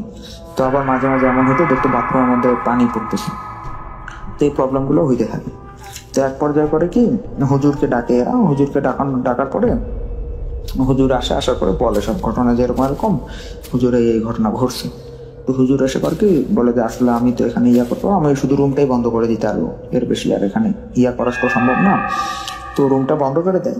রুম বন্ধ করে দেওয়ার পরেও দেখি ওনাদের জানলার বাইরে থেকে, যেখানে ডোবা, যেখানে আত্মহত্যা করছিল আপুটা, ওখান থেকে কান্নার আওয়াজ আসতেছে, কখনো হাসির আওয়াজ আসতেছে, কখনো হচ্ছে আপনার হাঁটাহাঁটির আওয়াজ আসতেছে, কখনো মানে জানলা খুলে যাচ্ছে, জানলা লাগানোর পরেও অনেক সময় দেখা যায় জানলা খুলে যাচ্ছে। আবার রাতের বেলা দেখা যায় জানলার মধ্যে শব্দ করতেছে টকটক করে, আবার হচ্ছে দরজার মধ্যে শব্দ করতেছে টকটক করে। এক পর্যায়ে এরা বিষয়গুলো মানিয়ে নেয় আর কি, মেয়ের বাবা মা, তো ওরা আর কি এই বিষয়গুলো মানিয়ে নেয়।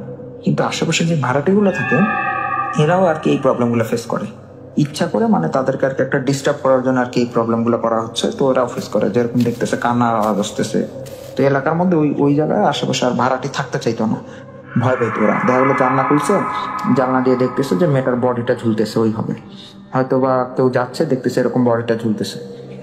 তো যাই হোক, তো ওই যে আপুটার ভাইয়াটার সাথে রিলেশন ছিল, যে ভাইয়াটার সাথে, ওই ভাইয়াটার স্বপ্নের মধ্যে দেখতো প্রত্যেকদিন যে তাকে ওই হুমকিটা দিচ্ছে যে আমি তোকে ভালো থাকতে দেবো না, আমি মারা গেছি, তোকেও আমি মারবো, তোকে আমি ভালো থাকতে দেবো না, তুই শেষ হয়ে যাবি, এইরকম হুমকি দিচ্ছে।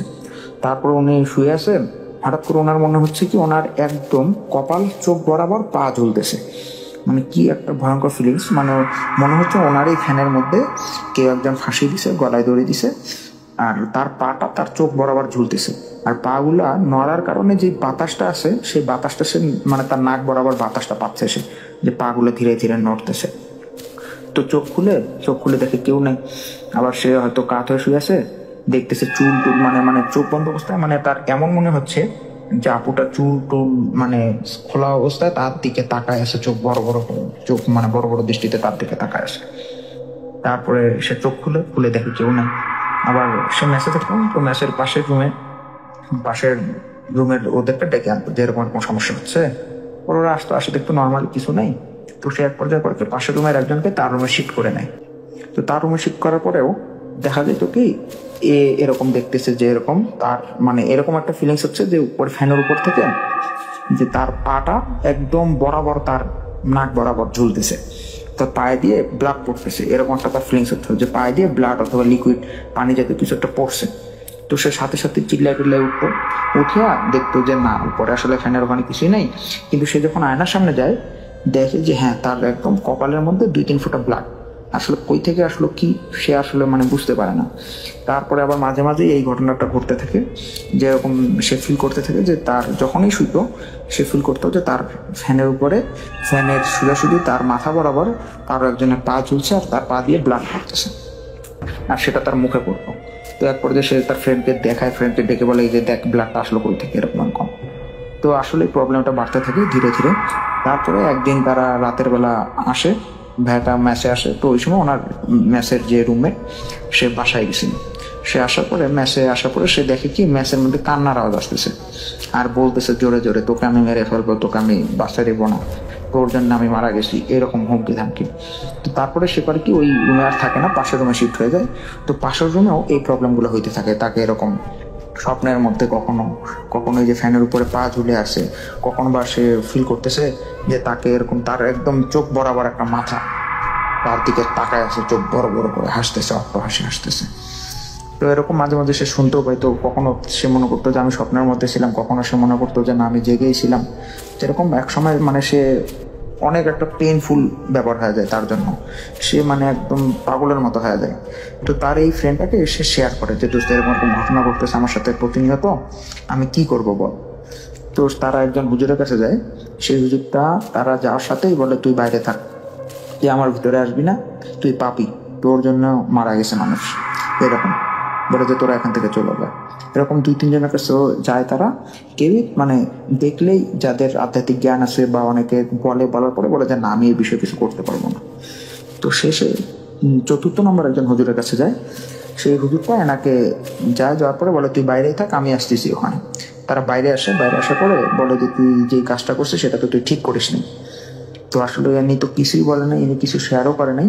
তারপর ওই হুজুরটাই বলতেছিল, তারপর বলতেছে হুজুর আমি তো আসলে কিছু করিনি, আমি তো আর জানতাম না যে সে এরকম সুইসাইড করবে, তো আমি কি করবো এখন। বলতেছে যে এটা তো কোনো জিন না যে আমি তাকে বোতলে ভর্তি করে তোর মানে বোতল দিব, বা এটা কোনো ইয়া না যে আমি তাকে হলো বন্ধ করব। সে একজন মারা গেছে তোর জন্য, তার মৃত্যুর জন্য তুই দায়ী। এখন তুই আল্লাহর কাছে ক্ষমা চা যে আল্লাহ যেন তোকে মাফ করে দেয়, তার মৃত্যুর জন্য তুই দায়ী। তুই একটা কাজ আমি করতে পারি তোর জন্য, আমি তোকে একটা তাবিজ দিব, তোর মানে গা বন্ধ করে দিতে পারবো, আমি এর চেয়ে বেশি আমি কিছুই করতে পারবো না। এখন আল্লাহ তোর জন্য এটাই যদি শাস্তি লিখে রেখে থাকে তাহলে এটাই হবে, কিন্তু তুই আল্লাহর কাছে মাপ চাইতে থাকি যে আল্লাহ আমি ভুল করছি, আমাকে তুমি ক্ষমা করো। তো ওনাকে গা বন্ধ করার যে তাবিজটা দেয় উনি সবসময় এই তাবিজটা করে থাকে। তারপর থেকে আর ওনার রুমের মধ্যে ওনার এই যে স্বপ্নের যে প্রবলেমগুলো হচ্ছিল এই প্রবলেমগুলো হয় না। তো তারপরে একদিন উনি করতো কি সবসময় হচ্ছে গোসল করার সময় তাবিজটা খুলে রেখে গোসল করতো, পরে আবার পড়তো। তো একদিন উনি করে কি গোসলে যাওয়ার আগে রুমেই তাবিজটা খুলে রেখে গোসল দেওয়ার পরে সে আর তাবিজটা পায় না, তার আর মনেও থাকে না। সে করে দুপুরবেলা ঘুমবে, তো ঘুমানোর পরে দেখে আবার সেই রকম মানে প্রবলেম আসে, মানে পাশ থেকে কান্নার আওয়াজ আসতেছে। এই দিন তার রুমমেট যে ছিল সেও শুনতে পারে যে কান্নার আওয়াজ আসতেছে। তো আবার সে ওই দিনও দেখে যে তার এরকম কপাল বরাবর মানে পা ঝুলতেছে, এরকম সে ফিল করে। আর দেখে তার মানে কপালের মধ্যে মুখের মধ্যে ব্লাড পড়তেছে। সে দেখা গেলো ঘুমাইছে। তো প্রথম দিন উনি অত বেশি মার্ক করে না, কারণ রুমমেট আছে, উনি বেশি ভয় পায় না। তো উনি পরের দিন রাতে ঘুমানোর পরে উনি একদম ফিল করতেছে মানে একদম নাক বরাবর পাটা ঝুলতেছে, ধীরে ধীরে পাটা ঝুলতেছে, আর পায়ের যে বাতাসটা এটা তার নাকের মধ্যে পড়তেছে, আর তার পা থেকে টুকটুক করে রক্ত পড়তেছে, ব্লাড পড়তেছে। সে আবার চিল্লায় উঠে ওনার রুমমেটকে ডাকে, রুমমেটকে দেখায় যে দোস্ত এই দেখ আমার মুখে ব্লাড পড়ছে আজকে। পরে রুমমেট জিজ্ঞেস করলো তোর তাবিজ কোথায়, বললো এরকম প্রবলেম হয়েছে, তাবিজটা তো পাচ্ছি না। আবার সে শোয়, আবার শুয়ে দেখে কি তার ওখান থেকে মানে মুখ বরাবর সে চিট হয়েছিল, দেখে মুখ বরাবর একটা মাথা, তার চুলগুলা তার কানে এসে পড়তেছে, মুখে এসে পড়তেছে, একদম মুখ বরাবর। তারপর সে চোখ খুলে দেখে কিছু নাই। তো সে তার এই ফ্রেন্ডটাকে শেয়ার করে যে দোস্ত আমার তো এই হুজুরটার কাছে আবার যাওয়া লাগবে, আমার তো তাবিজটা আমি হারাই ফেলছি। পরে এই ফ্রেন্ডটা বলে যে তুই এক কাজ কর, তুই হুজুরটাকে ফোন দিয়ে কথা বল হুজুরের সাথে, কি বলে এখন তো যাওয়া দরকার। পরে হুজুরটাকে ফোন দেওয়ার পরে সে এরকম তার ফ্রেন্ডকে ফোন দিয়ে বলে যে দোস্ত এরকম হুজুর তো বললো যে রাতের বেলা এমন সময় আমাকে যাওয়া লাগবে যখন আশেপাশে কোনো মানুষ থাকবে না, আমি গিয়ে ওই যেই গাছের মধ্যে ওই আত্মহত্যা করছে আপুটা, ওই গাছের মধ্যে যেই ডালটায় আত্মহত্যা করছে, যেই ডালের মধ্যে দড়ি লাগাইছিল, ওই ডালের মধ্যেই আমার হচ্ছে তাবিজটা আমি পাবো। তো আমি কি করবো? পরে বলতেছে দোস্ত এটা তো রিক্স হয়ে যাইতেছে, তুই রাতের বেলা একাই যাবি, তুই আজকে যাইস না, কালকে আমি আর তুই একসাথে যাবো। তো বলার পরও এই ভাইটা আর কি বলে আচ্ছা ঠিক আছে দেখা যায়। তুই ইনি ভয় পায়, রুমের মধ্যে ভয় পাচ্ছিল, তো চিন্তা করলো যে এলাকার মধ্যে তো মানুষ থাকবে, আমি গিয়ে যাই, যে তাবিজটা নিয়ে আসি। তো উনি যায়, যার পরে দেখে আশেপাশে অনেক মানুষ আছে, আর তাবিজটা সে দেখতে পারে যে গাছের ওই ডালটার মধ্যে তাবিজটা আছে। তার আবার এই ফ্রেন্ডটাকে ফোন দিয়ে বলে যে দোস্ত আমি যে হুজুর যে বলছিল তাবিজটার কথা, তো আমি তো দেখলাম যে আমার ওই তাবিজটা আছে, কিন্তু আশেপাশে মানুষ আছে, যখন কোনো মানুষ থাকবে না আমি তখন যে তাবিজটা নিয়ে আসবো। পরে এই ফ্রেন্ডটা বললো যে আচ্ছা তুই দেখ যেটা তোর ভালো হয় ওইটা তুই কর, সমস্যা নেই। তো বলছে তুই আমাকে জানিস, তাবিজটা নিয়ে আমাকে তুই জানিস, আমার টেনশন হবে। তো ভাইয়াটা সারা রাত আর কোনো কল দেয় না, ওই ভাইয়াই কল দিতে থাকে, আর ফ্রেন্ডটা অনেকবার কল দেয় ওনার নাম্বারে, তো কল দিয়ে কোনো অ্যান্সার পায় না, রিপ্লাই পায় না আর কোনো। তো এক পর্যায়ে পরের দিন সকালে এই ভাইয়াটার নাম্বার পুলিশের কল আসে, বলে যে আপনি এই নাম্বারে অনেকবার কল দিছিলেন, এইখানে আপনার ফ্রেন্ড এইখানে এই যে একটা বডি পাওয়া গেছে, আপনার কে হয় আপনি আসুন ফাইন্ড আউট করেন। তো ইনি যায়, গিয়ে দেখে যে ওই গাছে ওই ডালটার মধ্যেই এই ভাইয়াটা সুইসাইড করছে, আর তার বডিটা মানে একদম পুরা নীল বর্ণ ধারণ করছে, যেই রকম বর্ণ ওই আপুটার বডি ধারণ করছিল। আর তার জিহ্বাটা অনেক বড় বড় করে বের হয়ে গেছে, চোখ দুইটা বের হয়ে গেছে, মানে একটা বিভৎস, মুখ ফুলে গেছে, বিভৎস একটা রূপ ধারণ করছে। তারপরে পুলিশ বলে যে তুমি এই নাম্বারে কেন ফোন দিছিলে এইরকম। বলে এই ভাইটার এত কিছু বলে না, ইনি বলে আমার তো ফ্রেন্ড হয়, আমার মেসেজ থাকে, এই কারণে ফোন দিয়ে হচ্ছে জিজ্ঞেস করছিলাম যে রাতে আসে নাই কেন। পরে পুলিশরা এক পর্যায়ে পোস্টমর্টম করে যাবতীয় কাজ ছিল, তারা জানতে পারে যে এটা আত্মহত্যা ছিল, সুইসাইড ছিল। তো তারপরে বডি হস্তান্তর করে। কিন্তু আসলে এইটা হচ্ছে সুইসাইড করার কোনো কারণই ছিল না, ভাইয়াটা যে সুইসাইড করবে কোনো কারণই ছিল না। জাস্ট মানে সুইসাইড করার আগেও এই ফ্রেন্ডের সাথেও কথা হয় যে তার আমি জাস্ট তাবিজটা নিতে যাচ্ছি। তো আমার মানে এইটাই ছিল ঘটনা, ওই ভাইটার মুখে শোনা ঘটনা এইটাই। তো এরপর থেকে ওই এলাকার মধ্যে আর এরকম কোনো প্রবলেম হয় না, যে এরকম কান্নার আওয়াজ বা হাসির আওয়াজ বা এরকম কোনো প্রবলেম আর হয় না। যেদিন থেকে এই ভাইটা মারা যায় ওই দিন থেকে আর প্রবলেম হয় না। কিন্তু ওই ডোবার ওখানে যে লাইটটা ছিল সেই লাইটটা এখন পর্যন্ত জ্বলে না, ওইখানকার লাইটটা এখন পর্যন্ত বন্ধই আছে। এই ছিল ভাই আমার ঘটনা, যদি ভালো লাগে পড়ে শোনাবেন। আসসালামু আলাইকুম। Spirit, be here with me.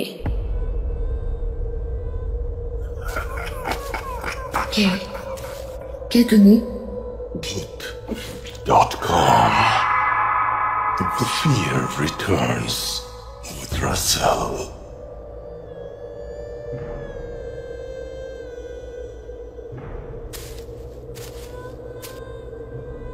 আরও একবার সবাইকে আমন্ত্রণ ভূত.com-এ। আমি একটা বিষয় শেয়ার করি, ডোন্ট টেক ইট আদারওয়াইজ। আমি খুবই অবাক হয়ে যাই যে মাঝে মাঝে আমি যখন ভাবি যে এই সমাজে আমরা সিনেমা দেখি, আমরা নাটক দেখি, সব জায়গাতেই সৎ মা হচ্ছে একটা নেগেটিভ ক্যারেক্টার, রাইট? সৎ মা অলওয়েজ নেগেটিভ ক্যারেক্টার। বাট সৎ বাবা অলওয়েজ একটা পজিটিভ ক্যারেক্টার। কেন? মেয়েদের মধ্যে তো মায়া বলেন, মমতা বলেন, মাতৃত্ব বলেন অনেক বেশি, তারপরেও সৎ মানে কেন নেগেটিভ ক্যারেক্টার যদি সৎ বাবারা পজিটিভ ক্যারেক্টার হবেন? এই প্রশ্নটা আপনাদের কাছে রাখলাম। আর চলে যাচ্ছে আমাদের পরবর্তী ঘটনায়। এই ঘটনাটি ঘিরে রয়েছেন একজন সৎ মা। আশা করছি ঘটনাটা ভালো লাগবে। বরিশাল থেকে আসা একটা ঘটনা, শুনুন তাহলে। Hello, Assalamu alaikum, Russell bhai. I hope you are so well. I am Kirun Hussain saying from Borishal. Last গত 10 বছর যাবত আমি ভূত এফএম শুনে আসতেছি। ভূত এফএম আমার একটি ফেভারিট রেডিও স্টেশনের প্রোগ্রাম। সো আমি ভূত এফএম এমন কোনো এপিসোড নেই যে শুনিনি, কখনো মিস হয় না। হয়তো লাইভ সবসময় না শুনলেও আমি ভূত এফএম রেকর্ডগুলো সব শুনি। সো বলতে পারেন যে আমার ঘুমের কিলার হিসাবেও ওটা কাজ করে। সো আমি ওটা না শুনলে আমার ঘুম হয় না। তো এনিওয়ে, আমি আজকে একটা আপনাদের সাথে লাইফে ফার্স্ট টাইম ঘটনা শেয়ার করব। তো আগে প্ল্যাটফর্ম ছিল ভূত এফএম, তো সেটা এখন বন্ধ হয়ে যাওয়ার পর আপনার অনেক রিকোয়েস্ট আমাদের মাঝে আবার রিটার্নস ফিরে আসছেন। সো এই জন্য আমরা সো হ্যাপি। তো এখন তো নিউ প্ল্যাটফর্ম হচ্ছে ভূত.com। তো ওইখানে আমি মেল করতেছি আমার লাইফের ফার্স্ট স্টোরিটা। তো ঘটনাটার সূত্রপাত 2010। তখন আমি ক্লাস 10-এ পড়তাম। তো আমার বিদ্যালয়ের একটি ছোট ভাই ক্লাস 9-এ পড়তো। মূলত ওকে কেন্দ্র করেই ঘটনাটা ঘটে এবং সূত্রপাত। সো আমি ঘটনা ডিরেক্টলি এন্ট্রি করতেছি। তো হয় কি, একদিন আমাদের ফাইনাল এক্সাম শুরু হয় ইয়ারলি। তো আমি আর পাশাপাশি একটা সিটে পরীক্ষা দিতেছি।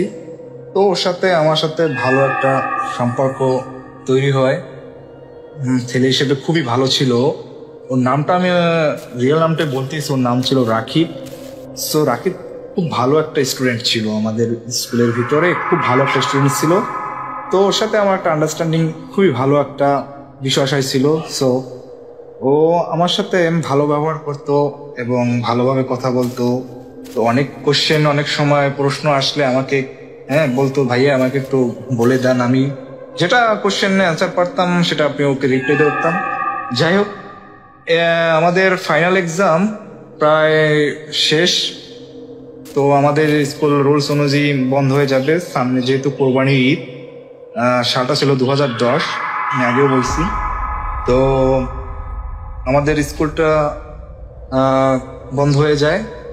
তো আমরা যার যার বাসায় ছুটি কাটাচ্ছি। তো সামনে ঈদ, খুবই আনন্দ, খুবই উত্তেজনা আমরা দিন কাটাচ্ছি, সামনে ঈদ উপভোগ করবো। এমন একদিন একটা ঘটনা বলি।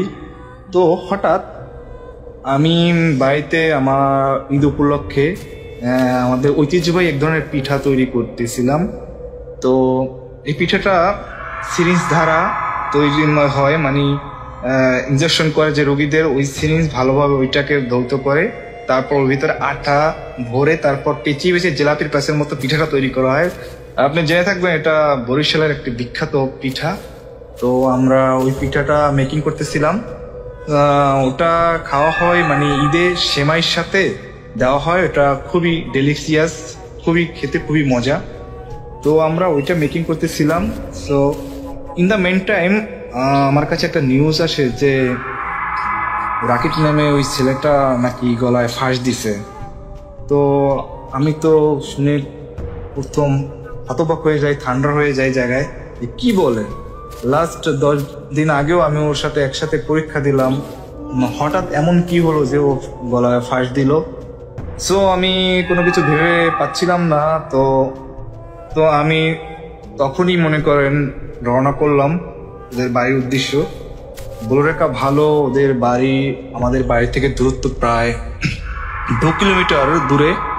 তো যেহেতু ওই দিকে কোথাও ভ্যান বা কোনো রিক্সা জাতীয় কিছু যায় না, ইনফ্যাক্ট ওখানে রাস্তাঘাট খুবই খারাপ, কর্দামুক্ত, এখানে গাড়ি চলে না তেমন একটা। তো আমি সিদ্ধান্ত নিলাম যে আমি পায়ে হেঁটেই যাব ওকে দেখতে। তো তখন সময় 10 ঘটিকা সকাল। তো আমি উদ্দেশ্যে রওনা করলাম। তো হাঁটতেছি এমন একটা সময় আমি পৌঁছে যাই। পৌঁছে গিয়ে দেখতে পেলাম যে রাস্তা থেকে ওদের, একটু বলে রাখি বাড়ির বর্ণনাটা দেই, ওদের বাড়ির দূরত্ব হচ্ছে মানে রাস্তা থেকে 200 থেকে 300 মিটার দূরে একটি জঙ্গলের ভিতর ওদের বাড়ি। বেসিক্যালি রাস্তাটার পাশে ছিল খাল, অপর সাইডে ছিল শ্মশান, এবং এরপরে ওদের বাড়ি 200 থেকে 300 মিটার দূরে, এটা জঙ্গলের ভিতরে বলা চলে, বাগান জাতীয়। যাই হোক, তো আমি যাই রাস্তা থেকেই তখন সরগোল শুনতে পাই। আদার্স গ্রামের লোকজন, কয়েকটা গ্রামের লোকজন প্রায় সবাই জড়ো হয়ে যায় তাকে দেখার জন্য। তো আমি যেতে যেতে জঙ্গলের ভিতরে ঢুকে যেতে যেতে মানুষের সমাগম শুনতে পাই। তো আমি যাই। রাসেল ভাই, আমি যাইয়ে প্রথম অ্যাট ফার্স্ট যেটা দেখতে পাই সেটা হলো, আমি দেখলাম ওর জিহ্বাটা 10 থেকে 15 সেন্টিমিটার বের হয়ে আছে, গলা রশি সহ ঝুলতেছে গাছের সাথে। অ্যান্ড কি বলবো, দেখে খুবই স্কেরি হয়ে যায়, খুবই ভয় পাই। আমি কি বলবো, আমি জাস্ট থান্ডার হয়ে যাই যে ছেলেটা 10-15 দিন আগে আমার সাথে একসাথে বসে এক্সাম দিল, আর এখন ওকে দেখতেছি ঝুলতেছে। নিজের চোখে বিশ্বাস করতে পারছিলাম না রাসেল ভাই। তো আমি কি করলাম, অ্যান্ড ওর পরনে ছিল একটা চেক লুঙ্গি এবং একটা লাল কালারের শার্ট ছিল পরা। তো আমি দেখতেছি ওই রকম হ্যাঙ্গিং অবস্থায়। তো আশেপাশে অনেক লোকজন, প্রায় 2 থেকে 300 লোকজন আশেপাশে জড়ো হয়ে গেছে, রাউন্ড করে দেখতেছে, কেউ ধরতেছে না। তো অলরেডি ইতিমধ্যে নাকি ফোন দেওয়া হয়েছে প্রশাসনকে, প্রশাসন এখনো সেখানে এসে পৌঁছায়নি। সো আমরা দেখতেছি কেউ হাত দিতেছি না। তো এক পর্যায়ে প্রশাসন আসে, প্রশাসনের কর্মীরা, তারা পুলিশ মহোদয়, তারা লাশটাকে নামায়। লাশটা নামানোর পর দেখতে পেলাম যা রাসেল ভাই, তা বলার মতো না। আমি খুবই ভয় পাই। দেখলাম ওর যেখানে ফাঁস দেওয়া রশি দিয়ে যে ও ফাঁস দিছে, তো ওইখানে লাল লাল জাতীয় অনেক বড় বড় পিঁপড়াগুলা ওই হ্যাঙ্গিং ওখানে দাগ পড়ে গেছে একদম। মানে ওইগুলা মনে করেন ওগুলো রাউন্ড করে ঘুরতেছে পিঁপড়াগুলো। আর যেহেতু ও অনেক কালো ছিল ছেলেটা, কিন্তু তো ওই দিন দেখে মনে হয় ও ফ্যাকাশে হয়ে গেছে, ওর চেহারাটা অনেক ফ্যাকাশে হয়ে গেছে, চোখ দুটো মানে বাইরে বের হয়ে যাওয়ার মতো একটা অবস্থা, স্কোরি একটা বিষয়। তো আমি কি বলবো, খুবই ভয় পাইতেছি। আমি বলতেছি আমার গায়ের লোম দাঁড়িয়ে যাচ্ছে রাসেল ভাই, কি বলবো। তো যাই হোক, আমি দেখতেছি ইন দ্য মিন টাইম আমি কিছু ফটো নেই, ওর 3-4টা ফটো নেই আমার ফোনে। তো তখন 2010 সাল ছিল, তো তখন আমার অ্যান্ড্রয়েড ফোন হাতে আসেনি। তো আমি একটা বাটন ফোন, ফোন দ্বারা তার কিছু পিক নেই 3-4টা। তো যাই হোক, তখন বাড়ি থেকে বলে রাখা ভালো, ঘটনাটা এর একটা ইন্টারেস্টিং বিষয় আছে। শোনা যায় যে ওকে নাকি ওর পরিবার বলছে, এরপরে শুনলাম পুলিশকে বর্ণনা দিয়েছে ওর পরিবার। তো বলছে যে ওকে নাকি 3-4 দিন খুঁজে পাওয়া যাচ্ছিল না। তো তারা মনে করছিল মেবি সে তার কোনো রিলেটিভ বা ফ্রেন্ডের বাসায় গেছে। তো তারা এরপর কোনো আতঙ্কিত না হয়ে তারা সুন্দরভাবে জীবনযাপন করতেছিল। তো বলে রাখা ভালো, ওই ছেলেটা ওর বাবার একমাত্র সন্তান ছিল। ওর মা মারা যায় আরো মনে করেন 5 বছর আগে, 2005 সালে। সো ওর বাবা আবার একটা বিয়ে করে, যেহেতু ঘরে সৎমা নাকি টর্চার, আমি শুনছি যেটা লাস্টে টর্চার সহ্য করতে না পারায় ছেলেটা ঘর থেকে বের হয়ে যায়। অনেকভাবে তাকে নির্যাতন করতো, খাওয়ার খোটা দিত, তারপর পড়ালেখা বন্ধ করে দেওয়ার চেষ্টা করতেছে বারবার, এবং ঘর থেকে বের হয়ে যেতে বলে এবং তাদের ফিল্ডে কাজ করতে বলে, কাজ করে জীবনযাপন করতে বলে। তো ওর বাবা ছিল একটু গরিব টাইপের, মানে ভ্যান চালিয়ে জীবিকা নির্বাহ করতো।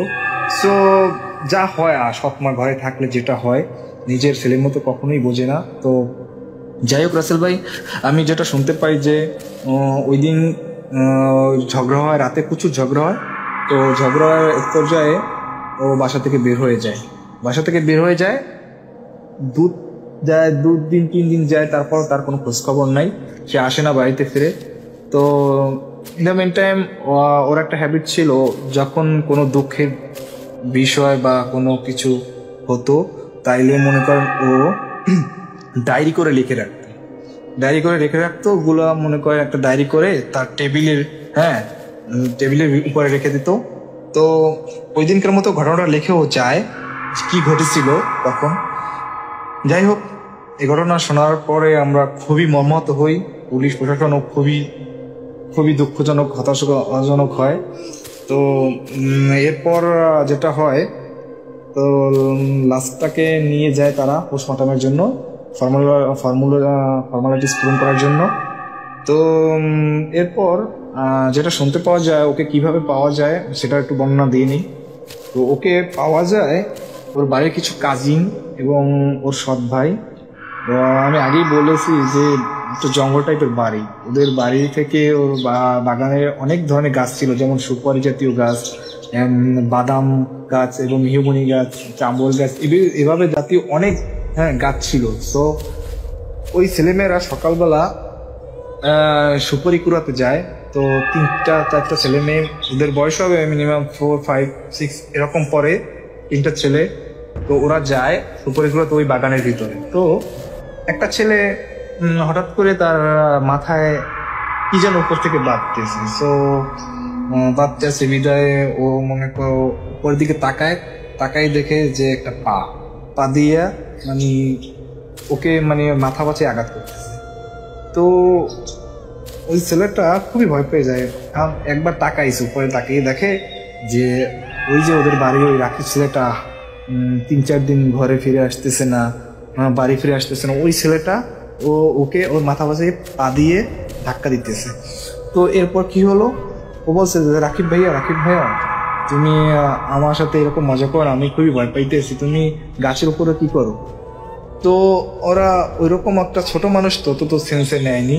তারপর যাই হয় সেটা হলো, ও মনে করেন তারপর সেটা অনেক দূর যাওয়ার পর মনে করছে যে হায় রে, রাকিব ভাই তো অনেকদিন ধরে মিসিং, 2 থেকে 3 দিন, তো রাকিব ভাই ওখানে কি করে? তারপর 3টা ছেলে মেয়ে একসাথে মিলে উপর তাকাই দেখে যে তার জিহ্বাটা অনেক অংশ বেরিয়ে আছে এবং ও হ্যাঙ্গিং অবস্থা ফাঁস দিয়ে জ্বলতেছে। ওই দেখে 2টা ছেলে মেয়ে দৌড় দেয়, একটা ছেলে সেন্সলেস হয়ে যায়। তো এরপরে ওর পরিবারকে দিয়ে সরাসরি যেয়ে তাকে ইনফর্ম করার পর তারা সবাই ওখানে আইসে দেখে যে ওই অবস্থা হ্যাঙ্গিং অবস্থায় রাখি জ্বলতেছে। সো খুবই স্কেরি একটা বিষয়। ওই ছেলেটা তারপর জ্ঞান ফেরানো হয়, তারপর ওই বর্ণনাটা দেয় যে আমি এই অবস্থা তাকে দেখতে পাই। তো এরপরে যেটা হয়, তারপর তাকে পোস্টমর্টমের জন্য নেওয়া হয়। তাকে তারপর পরের দিন সকালবেলা তাকে দাফন করা হয় তাদের রাস্তার পাশে, এটা পারিবারিক গোরস্থানে। তো যাই হোক, এরকম অবস্থায় অনেক দিন যাওয়ার পরে, প্রায় 6 থেকে 7 মাস যাওয়ার পরে একদিনের ঘটনা আমি আপনাকে বলি, যেহেতু ঘটনা বড় হয়ে যাচ্ছে। তো একদিনের ঘটনা, তার বাবা, যেহেতু আমি আগে বলছি যে ভ্যান চালিয়ে জীবিকা নির্বাহ করে, সেহেতু এমন একটা দিন সে রাতে বাড়ি ফিরতেছিল ভ্যান চালিয়ে। তো আমি আগেই বলছি যে তাদের বাড়িটা খুবই একটা হন্টেড জাতীয় এলাকা, চারপাশে মনে করেন জঙ্গল, খুবই ঘন জঙ্গল, এবং রাস্তার পাশ দিয়ে খাল বয়ে গেছে, ইটের রাস্তা। তো এবং ওই পাশে শ্মশান ঘাট। সো একদিন ওর বাবা আসতেছিল ভ্যান চালিয়ে, হঠাৎ মিনিমাম তখন বাচ্চে 11:30 রাত, তখন ছিল অমাবস্যা রাত। তো আসতেছিল হঠাৎ করে তার ভ্যানের চেইন পড়ে গেছে। ভ্যানের চেইনটা পড়ে গেছে। তো সেও উঠানোর জন্য নামছে, ভ্যান থেকে নেমে চেইন নিচে উঠি দিয়ে তারপর চেইনটা লাগাতে যাচ্ছে।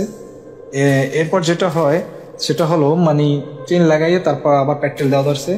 পেট্রোল দেওয়ার পর কতক্ষণ পর দেখে আবার ভ্যান চলতেছে না। কিরে, ভ্যান চলতেছে না কেন? চেইন তো লাগাইলাম, ভালোভাবে দেখলাম কোনো সমস্যা নেই, তারপর কি প্রবলেম হইতেছে? তারপর সে আবার জোরে জোরে পেট্রোল দেওয়া শুরু করে, কিন্তু ভ্যান চলতেছে না। তারপর টান করে সে যখন পিছনে তাকায় দেখে যে ওই যে তার ছেলেটা যে ফাঁস দিয়ে মারা গেছে 6 মাস আগে, ওই ছেলেটা তার ভ্যান এক হাত দিয়ে ধরে রেখেছে এবং তার গায়ে জড়ানো ছিল ওই সাদা পোশাক, অর্থাৎ যে কাপড়ের কাপড়টা ছিল ওইটা তার গায়ে জড়ানো ছিল।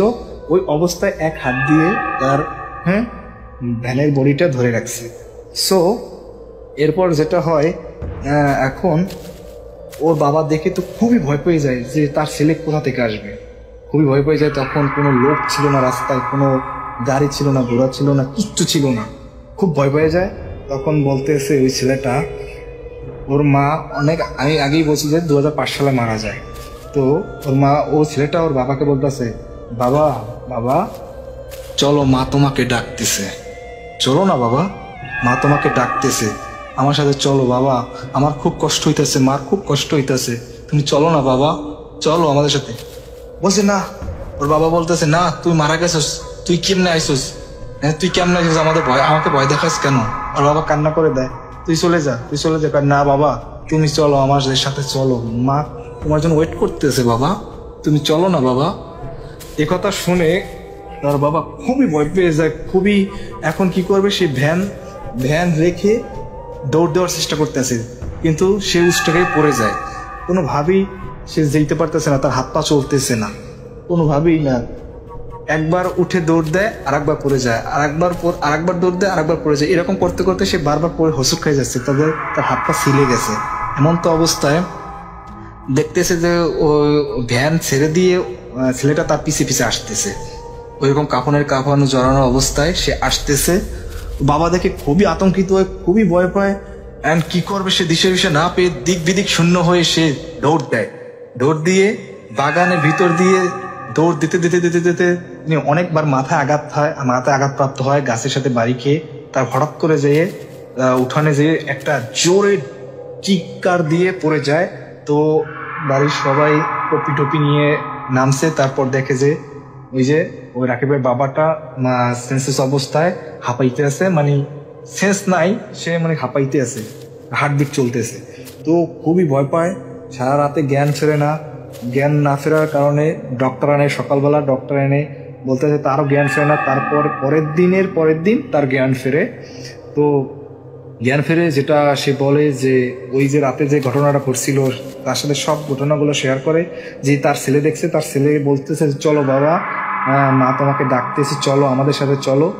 এই অবস্থা দেখতেছে, আমার ভ্যান টেনে ধরে রাখছে, এই কথাগুলো সবার সাথে শেয়ার করে। তো সবাই বলতেছে যে এটা কেমনে সম্ভব, ও তো মারা গেছে, আমি কিচ্ছু জানি না। এরপর থেকে ওর বাবা খুবই রোগাশোগা হয়ে যায়, তারপর খুবই রোগ আক্রান্ত হয়ে যায়, জ্বর হয়, প্রায় 15 দিন জ্বর থাকে, খুব খারাপ অবস্থা হয়। ঠিক আছে, এরপর থেকে তিনি ভ্যান চালানো বন্ধ করে দেয়, আর ভ্যান চালায় নাই।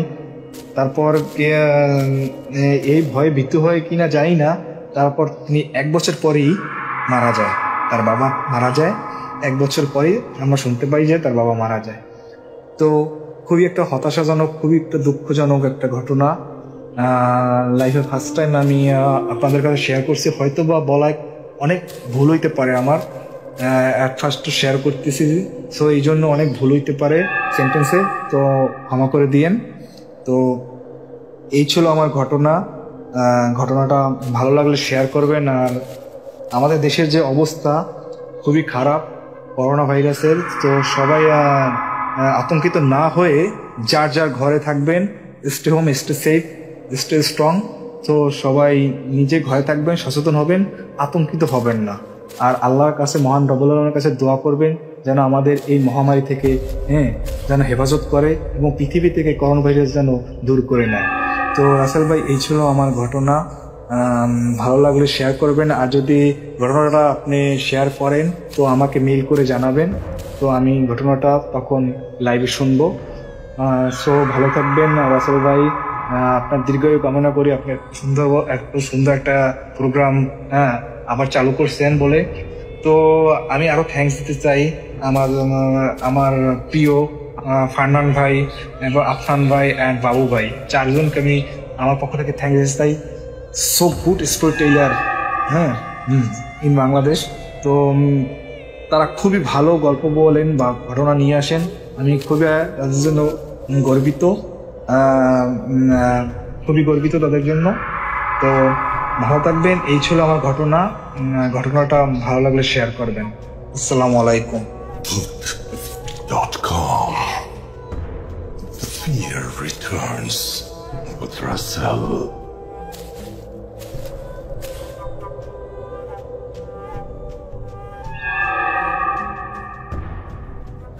Spirit, be here with me.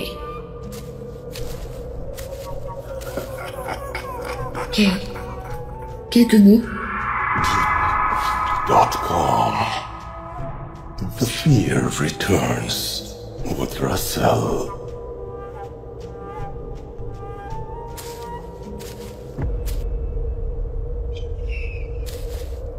এই মুহূর্তে আরো একটা ঘটনা শেয়ার করবো আপনাদের সাথে, আর সেই ঘটনাটি পাঠিয়েছেন আমাদেরকে লুবনা ঢাকা থেকে। চলুন শোনা সেই ঘটনাটি। আশা করছি এই ঘটনাটি আপনাদের ভালো লাগবে।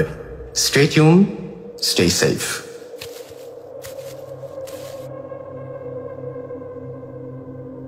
আসসালামু আলাইকুম রাসেল ভাই, আমি লুবনা ঢাকা থেকে বলছি। কিছু সমস্যার কারণে আমি আমার এক্সাক্ট লোকেশনটা বলতে চাচ্ছি না। আমি আপনাদের সাথে আজকে যে ঘটনাটা শেয়ার করব সেটা আমার শাশুড়ি এবং আমার হাজব্যান্ডের সাথে ঘটে যাওয়া। আমি বিবাহিত। আমার হাজব্যান্ড তখন অনার্স সেকেন্ড ইয়ারে পড়ে। আর তারা তখন টঙ্গীর একটা ভাড়া বাসায় থাকে। তো আমার শাশুড়ি একদিন রাতে ঘুমোতে যাওয়ার সময়, আমার হাজব্যান্ড আলাদা ঘুমোতো, আমার শাশুড়ি আমার ননদকে নিয়ে একসাথে ঘুমোতো। তো হঠাৎ আমার শাশুড়ির রাতে ঘুম ভেঙে যায়। সময়টা 3টা, রাত 3টা। আমার শাশুড়ি হঠাৎ ফিল করতে পারে যে তার মাথার কাছে কিছু একটা বসে আছে। তো উনি যখনই চোখ খোলে তখনই উনি শুনতে পায় আমার হাজব্যান্ড খুব চিৎকার করে ডাকছে, আম্মু তুমি ওঠো, আম্মু তুমি ওঠো।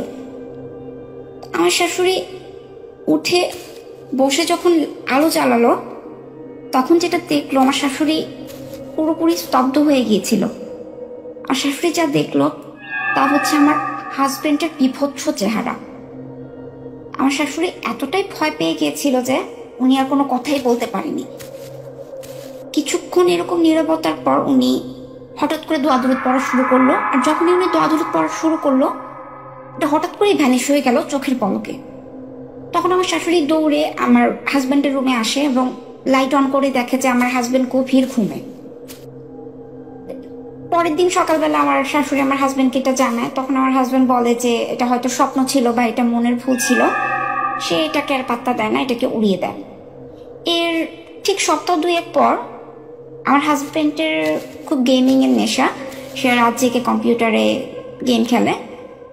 ওই বাসাতেই সে একদিন রাতে অনেক রাত পর্যন্ত গেম খেলতে খেলতে তার হঠাৎ পানি পিপাসা পায়।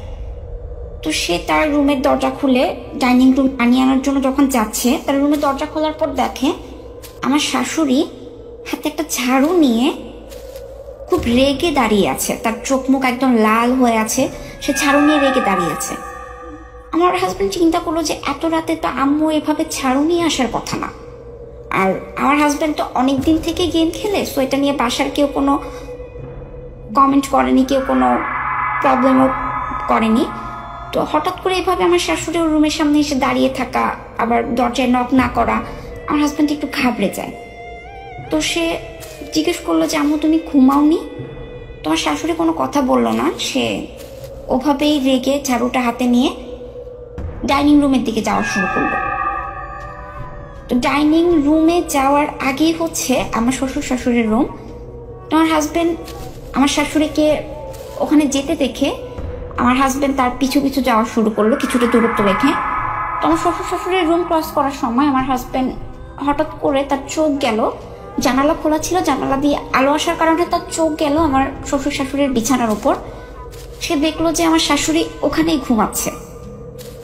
তো সে সামনে তাকিয়ে দেখে যে আমার শাশুড়ির রূপে যে ছিল ঝাড়ু হাতে, সে আর নেই ওখানে। তো আমার হাজব্যান্ড তখন তাড়াতাড়ি করে আমার শাশুড়ির রুমে লাইট জ্বালায়। লাইট জ্বালিয়ে দেখে যে আমার শাশুড়ি ঘুমাচ্ছে। আর তখন আমার শাশুড়ি লাইটের আলোতে উঠে যায়, জিজ্ঞেস করে যে কি হয়েছে, হঠাৎ এভাবে আসলো। আমার হাজব্যান্ড তখন ঘেমে একাকার, সে কিছু বলতে পারছে না। সে আমার শাশুড়িকে টেনে নিয়ে এসে ডাইনিং রুম পর্যন্ত নিয়ে আসলো। তখন আলো জ্বালিয়ে দেখা গেল যে সেখানে কিছু নেই। তো এই ঘটনা আমার শাশুড়িকে বলার পর আমার শাশুড়িও খুব ভয় পেয়ে যায়, কারণ সপ্তাহ 2 মাঝে আমার শাশুড়িও একই জিনিস দেখলো, আমার হাজব্যান্ডও একই জিনিস দেখলো। এই কিছুদিন পর ওরা বাসাটা ছেড়ে দেয়। কিন্তু বাসাটা ছেড়ে দেওয়ার পরেও আমার হাজব্যান্ড এখন নতুন যে ফ্ল্যাটে থাকে, আমার হাজব্যান্ডের নিজস্ব ফ্ল্যাট, আমার হাজব্যান্ড প্রথম দিন থেকে ওখানেও কিছুটা অস্বস্তি অনুভব করে। ইভেন এখনও সে মাঝে মাঝে রাতের বেলা কিছু হাঁটা চলার শব্দ পায়, ডাইনিং রুম থেকে ড্রয়িং রুমে কিছু হেঁটে যাচ্ছে, তারপর পাশের রুম থেকে কান্নার আওয়াজ আসছে, রান্নাঘরে রান্না করার সময় বা কিছু নাড়াচাড়া করার সময় পাতিল বাটি চামচ যেরকম নাড়াচাড়ার শব্দ হয় বা বক্স খুললে যেরকম শব্দ হয় রান্না করার সময় ওরকম কিছুর সাউন্ড পায়।